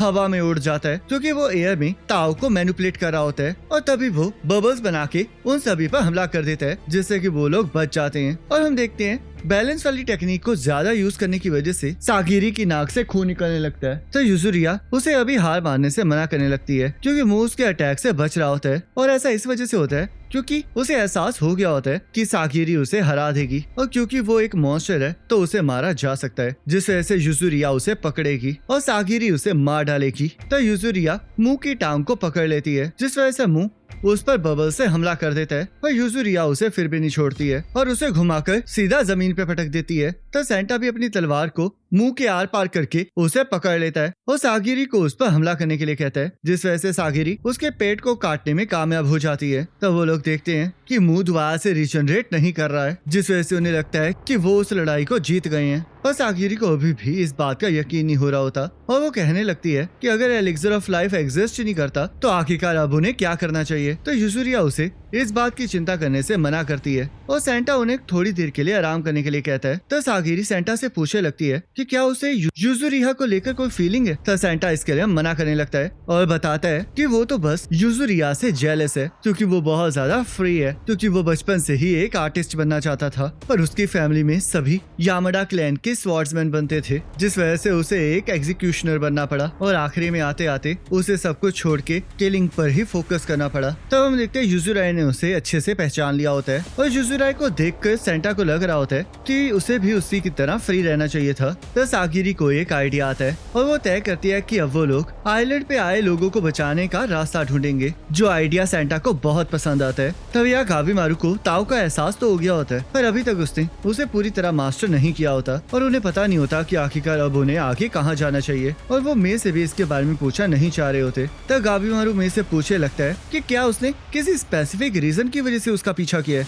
और अगर ऐसी कोई बात है तो वो उसकी विश को पूरा कर सकता है, क्योंकि मैंने उसकी जान 2 बार बचाई है। तब फूची सागिरी की रिपोर्ट को याद करने लगता है, क्योंकि उसमें सागिरी ने लिखा होता है कि गावीमारू सिर्फ एक ही पर्सन के लिए सॉफ्ट है, पर फूची के सामने सब कुछ बदल गया होता है, जिस वजह से उसे लगता है कि शायद इससे गावीमारू पर थोड़ा असर पड़ सकता है। तब गाबी मारू की नाक से खून निकलने लगता है जिससे कि वो नीचे गिर जाता है और यहाँ मुंह की बॉडी में से एक फूल निकल के युजुरिया पर हमला कर देता है पर सेंटा आकर उसे बचा लेता है जिससे कि वो भी फ्लावर में कन्वर्ट हो जाता है और हम देखते हैं मुंह अपने फ्लावर वाले फॉर्म में आ गया होता है। तो सागिरी युजुरिया से पूछने लगती है कि आखिरकार अबू ने क्या करना चाहिए, पर दोनों के पास ही इस चीज का कोई जवाब नहीं होता और मुंह उन पर हमला कर देता है। पर तभी शियोन आकर उन्हें बचा लेता है। तो शियोन नुरुगाई को सेंटा के ऊपर से फ्लावर और रूट्स को कट करने के लिए कहता है ताकि उसकी ट्रांसफॉर्मेशन स्लो हो सके और साथ में वो उसे उन्हें वहाँ से लेकर जाने के लिए कहने लगता है। तो सागिरी शियोन को बुला रही होती है पर शियोन उसे समझाता है कि वो लोग बाद में बात करेंगे और मुंह की वेव्स को सेंस करके शियोन को ये एहसास हो जाता है कि वो एक टेंसन है और उन्हीं में से किसी एक ने टेंजा को मारा है। तो शियोन भी अपनी बॉडी की वेव्स को अपने आसपास इकट्ठा करने लगता है और वो बिल्कुल वैसा ही होता है जैसे कि ताओ को किया जाता है। तब मुंह शियोन पर हमला कर देता है जिसे शियोन काट देता है और यहाँ हम देखते हैं कि नुरुगाई ने सेंटा की बॉडी में से सारे फ्लावर्स को निकाल दिया होता है जिससे कि और फ्लावर्स ग्रो नहीं हो रहे होते। पर सेंटा बहुत ज्यादा जख्मी होता है जिस वजह से सागिरी होको से आगे के बारे में पूछने लगती है पर होको को भी इसके बारे में कुछ पता नहीं होता क्योंकि वो टेंशंस को नहीं जानता होता। तो युजुरिया अपनी एक मेडिसिन को इस्तेमाल करने के बारे में सोचती है। तो यहाँ दूसरी तरफ शियोन मुंह का सामना कर रहा होता है जिससे कि मुंह उस पर अपनी पूरी ताकत से हमला कर रहा होता है पर शियोन को इससे कुछ भी नहीं होता और वो मुंह को जख्मी करने में कामयाब हो जाता है जिस वजह से सागिरी देखती है कि वो रिजनरेट भी नहीं कर रहा है। तब मुंह हंसने लगता है क्योंकि उसने शियोन को थोड़े स्क्रैचेस दिए होते हैं जिसके अंदर से फ्लावर्स ग्रो करने लगते हैं। तभी शियोन उन फ्लावर्स को काट देता है जिससे कि वो खुद भी जख्मी हो जाता है और वो मुंह को हराने के लिए मौत को भी स्वीकार करने के लिए तैयार होता है। तो शियोन सोचने लगता है कि क्या इतना ज्यादा खून निकलने के बावजूद भी वो मुंह को हरा पाएगा और हम देखते हैं सागिरी उसकी मदद करने के लिए तैयार हो जाती है क्योंकि मुंह से लड़ना खतरनाक हो सकता है जिस वजह से नुरुगाई सभी को मदद करने के लिए कहती है। पर हम देखते हैं युजुरिया थक चुकी होती है जिस वजह से नुरुगाई उसे गले लगाती है पर युजुरिया को इससे कुछ भी नहीं होता जिस वजह से नुरुगाई सागिरी को गले लगाती है और हम देखते हैं वो अपनी एनर्जी को सागिरी के अंदर ट्रांसफर करती है जिस वजह से सागिरी अपने आप को एनर्जेटिक फील करने लगती है और वो और नुरुगाई शियोन की मदद करने के लिए चले जाते हैं। तो युजुरिया ने उन दोनों के ऊपर अपना बॉडी फ्लूइड छोड़ा होता है और सागिरी आकर शियोन को बताती है कि मुंह की कमजोरी उसके नेवल में है जिससे कि वो उन्हें हरा सकते हैं। तब वो लोग लड़ने के लिए तैयार हो जाते हैं और शियोन उन्हें मुंह की बेलों से बचने के लिए कहने लगता है जिस वजह से सागिरी उसे बताती है कि जो उनके ऊपर युजुरिया का बॉडी फ्लूइड लगा है वो उनके ऊपर फ्लावर्स को उगने नहीं देगा जिस वजह से सागिरी और नुरुगाई आगे जाएंगे और शियोन पीछे से मुंह पर हमला करेगा। तब मुंह उन पर हमला करना स्टार्ट कर देता है जिससे कि नुरुगाई बच जाती है और सागिरी भी उसके अटैक को रोकने लगती है जिससे कि शियोन को एहसास हो जाता है कि सागिरी भी वेव्स को पढ़ पा रही है और वो इससे इम्प्रेस हो जाता है। तो शियोन मुंह के पीछे चला जाता है और मुंह उस पर हमला करना स्टार्ट कर देता है पर शियोन उसके हर एक हमले से बच जाता है और उन्होंने उसकी सारी बेलों को काट दिया होता है। तो शियोन मुंह की लातों को काट देता है और मुंह धीरे धीरे ही सही पर रीजनरेट करना स्टार्ट कर देता है। तब ज्यादा पावर का इस्तेमाल करने की वजह से सागिरी के मुंह से खून निकलने लगता है और मुंह जैसे उन पर हमला करता है वैसे ही सागिरी और नुरुगाई भागने लगते हैं पर शियोन अपने आप को नहीं रोक पाता क्योंकि उसे तेंजा की मौत का बदला लेना होता है और वो मुंह के अटैक्स को काटते हुए उसकी तरफ बढ़ने लगता है। तब मुंह जैसे उस पर हमला करता है वैसे ही सागिरी और नुरुगाई आकर उसके हाथों को पकड़ लेती हैं और शियोन अपनी वेव्स की पावर से मुंह की कमजोरी को ढूंढने लगता है पर उससे उसकी नेवल में कोई भी कमजोरी नजर नहीं आ रही होती जिस वजह से सेंटा उन्हें चीख चीख के बताता है कि वो एक प्लांट मॉन्स्टर है जिस वजह से उसका ओवरऑल उसकी कमजोरी है जिस वजह से शियोन उस पर हमला कर देता है और वहाँ पर हम देखते हैं मुंह के बहुत सारे चेहरे होते हैं। तब मुंह को एहसास हो जाता है कि शियोन मरने के लिए तैयार है और वो उसे बहुत ब्यूटीफुल लग रहा होता है क्योंकि वो कभी भी उस परफेक्ट यिन और यांग को अटेन नहीं कर पाया है जो कि शियोन ने किया है। तब हम देखते हैं वो लोग मुंह को हराने में कामयाब हो जाते हैं और मुंह उन्हें थैंक यू कहता है और हम देखते हैं मुंह के मरने से वहाँ चारों तरफ फूल उग जाते हैं। तब हम देखते हैं सेंटा बहुत ज्यादा जख्मी होता है जिस वजह से युजुरिया बताती है कि उसके पास सिर्फ आधा घंटा ही बचा है। तब वो देखती है कि शियोन भी बहुत ज्यादा जख्मी है और उसके पास मेडिसिन का सिर्फ एक ही डोज है जिस वजह से वो किसी एक को ही बचा सकती है और क्योंकि उसे कुछ अपने लिए भी बचा के रखना है तो उन्हें किसी एक को मरने देना होगा जिस वजह से युजुरिया शियोन को चुनने के लिए कहने लगती है पर सागिरी ऐसा नहीं करना चाह रही होती और युजुरिया सेंटा को बताती है कि अब उसे अपनी जॉब और अपने प्राइड के बारे में सोचने की बिल्कुल भी जरूरत नहीं है क्योंकि अब वो रिलैक्स कर सकता है और खुद से सच कह सकता है। तो सेंटा उन चीजों को याद करने लगता है जो उसे पसंद होती हैं और थोड़ी देर बाद वो सेंटा को दफना देते हैं। तो सागिरी ये डिसाइड करती है कि अब उनमें से कोई भी नहीं मरेगा और वो लोग मिलके वहाँ से जिंदा वापस निकलेंगे। तब यहाँ गावीमारू को होश आ जाता है और वो अपने साथियों को देखकर डर जाता है और पूछने लगता है कि आखिरकार वो कहाँ है, क्योंकि उसे कुछ याद नहीं आ रहा होता। तब यहाँ सागिरी और उसके साथी एक बिल्डिंग के अंदर पहुँच जाते हैं जहाँ पर वो लोग आराम कर सकें। तब शियोन उन्हें सारी इंफॉर्मेशन को रिव्यू करने के लिए कहने लगता है ताकि वो लोग वापस जिंदा पहुँच सकें। तब शियोन सागिरी को बताता है कि अब वो ताकतवर हो चुकी है और उसका ताव भी स्ट्रॉन्ग हो चुका है, पर अगर वो ताव को बिना सोचे समझे यूज करेगी तो वो अपनी लाइफ को भी खो देगी, क्योंकि ताव लाइफ को रिप्रेजेंट करता है और उससे बहुत कुछ हो सकता है जिससे कि किसी की फिजिकल बॉडी और मेंटल हेल्थ पर भी असर पड़ सकता है। तो यूजुरिया सबको बताती है कि वहाँ पर तो कोई एलेक्सर ऑफ लाइफ है ही नहीं, तो वो लोग वापस जाकर क्या बताएंगे। तो सागिरी उन्हें बताती है कि गाबीमारू ने कहा था कि वो एग्जिस्ट करता है क्योंकि उसका विलेज चीफ इमॉर्टल है। पर तभी यूजुरिया सागिरी को बताती है कि शायद गाबीमारू को कोई एल्यूजन हुआ है, क्योंकि शिनोबिस कई बार एक ऐसी टेक्निक का इस्तेमाल करते हैं जिससे कि वो बच्चों को कंट्रोल कर सकें ताकि वो कभी भी अपने चीफ के डिसीजन को मना ना कर सकें, और सिर्फ कुछ ही लोगों को सच्चाई का पता होता है। तो ये सुन के सागिरी हैरान हो जाती है, जिस वजह से यूजुरिया सागिरी से पूछने लगती है कि क्या गाबीमारू की वाइफ सच में एग्जिस्ट करती है। सागिरी, तुमने कहा था कि गाबीमारू अपनी बीवी से बहुत ज्यादा प्यार करता है, और ये तो कोई सेंस ही नहीं बनाता है, क्योंकि शिनोबी तो सिर्फ प्यादे होते हैं और वुमेन की बात अलग है। पर क्या वो सच में इतने यंग मैन को शादी करने देंगे? जरा ध्यान से सोचो, तुम किसी को सिर्फ डर से कंट्रोल नहीं कर सकते, जिस वजह से तुम्हें उन्हें कंट्रोल करने के लिए एक स्ट्रॉन्ग इमोशन चाहिए जिससे कि वो सुसाइडल मिशन के लिए भी मोटिवेट हो सके, जिस वजह से मुझे लगता है कि गाबीमारू की वाइफ तो कभी एग्जिस्ट ही नहीं करती थी। तब हम देखते हैं ताओ को यूज करने की वजह से गाबीमारू को कुछ याद नहीं आ रहा होता और सागिरी को भी यकीन नहीं आ रहा होता कि यूजुरिया जो कह रही है वो सच है। तो यह गाबीमारू को सिर्फ अपने बारे में ही याद होता है, जिस वजह से वो उनके साथ एक्टिंग करने के बारे में सोचता है ताकि वो इन्फॉर्मेशन को इकट्ठा कर सके कि आखिरकार वो वहाँ पर कर क्या रहा है। तब मैं देखती है कि गाबीमारू की ब्रेन वाली ताओ गायब हो गई है, जिस वजह से वो डर जाती है और यहाँ सागिरी अपने साथियों को याद कर रही होती है, क्योंकि 3 दिनों में उन लोगों ने बहुत सारे लोगों को खो दिया होता है। तब सागिरी गाबीमारू के बारे में भी सोचने लगती है, जिस वजह से शियोन को लगता है कि सागिरी को उससे प्यार हो गया है, पर सागिरी इसके लिए मना कर देती है, जिस वजह से शियोन उसे सोचने के लिए कहता है कि आखिरकार उसे गाबीमारू को लेकर इतनी स्ट्रॉन्ग फीलिंग क्यों है। पर हम देखते हैं सागिरी को इसका कोई एहसास नहीं होता, पर उसे गाबीमारू पर दया आ रही होती है, क्योंकि चाहे वो एक किलर हो पर फिर भी उसे लगता है कि वो बुरा इंसान नहीं है और उसे पूरा विश्वास होता है कि गाबीमारू वापस जिंदा जरूर आएगा। तब हम यहाँ देखते हैं कि गाबीमारू अपनी वाइफ के बारे में भूल चुका होता है और यहाँ आर्मी चीफ 2 और यामाडा क्लैन के मेंबर्स को पैराडाइज में भेज रहा होता है। और गाइस इसी के साथ हेल्स पैराडाइज का सीजन 1 कंप्लीट हो जाता है। अब सेकंड सीजन के फर्स्ट एपिसोड का लिंक आपके स्क्रीन पर आ रहा होगा, उस पर क्लिक करके उस वीडियो को देख सकते हो।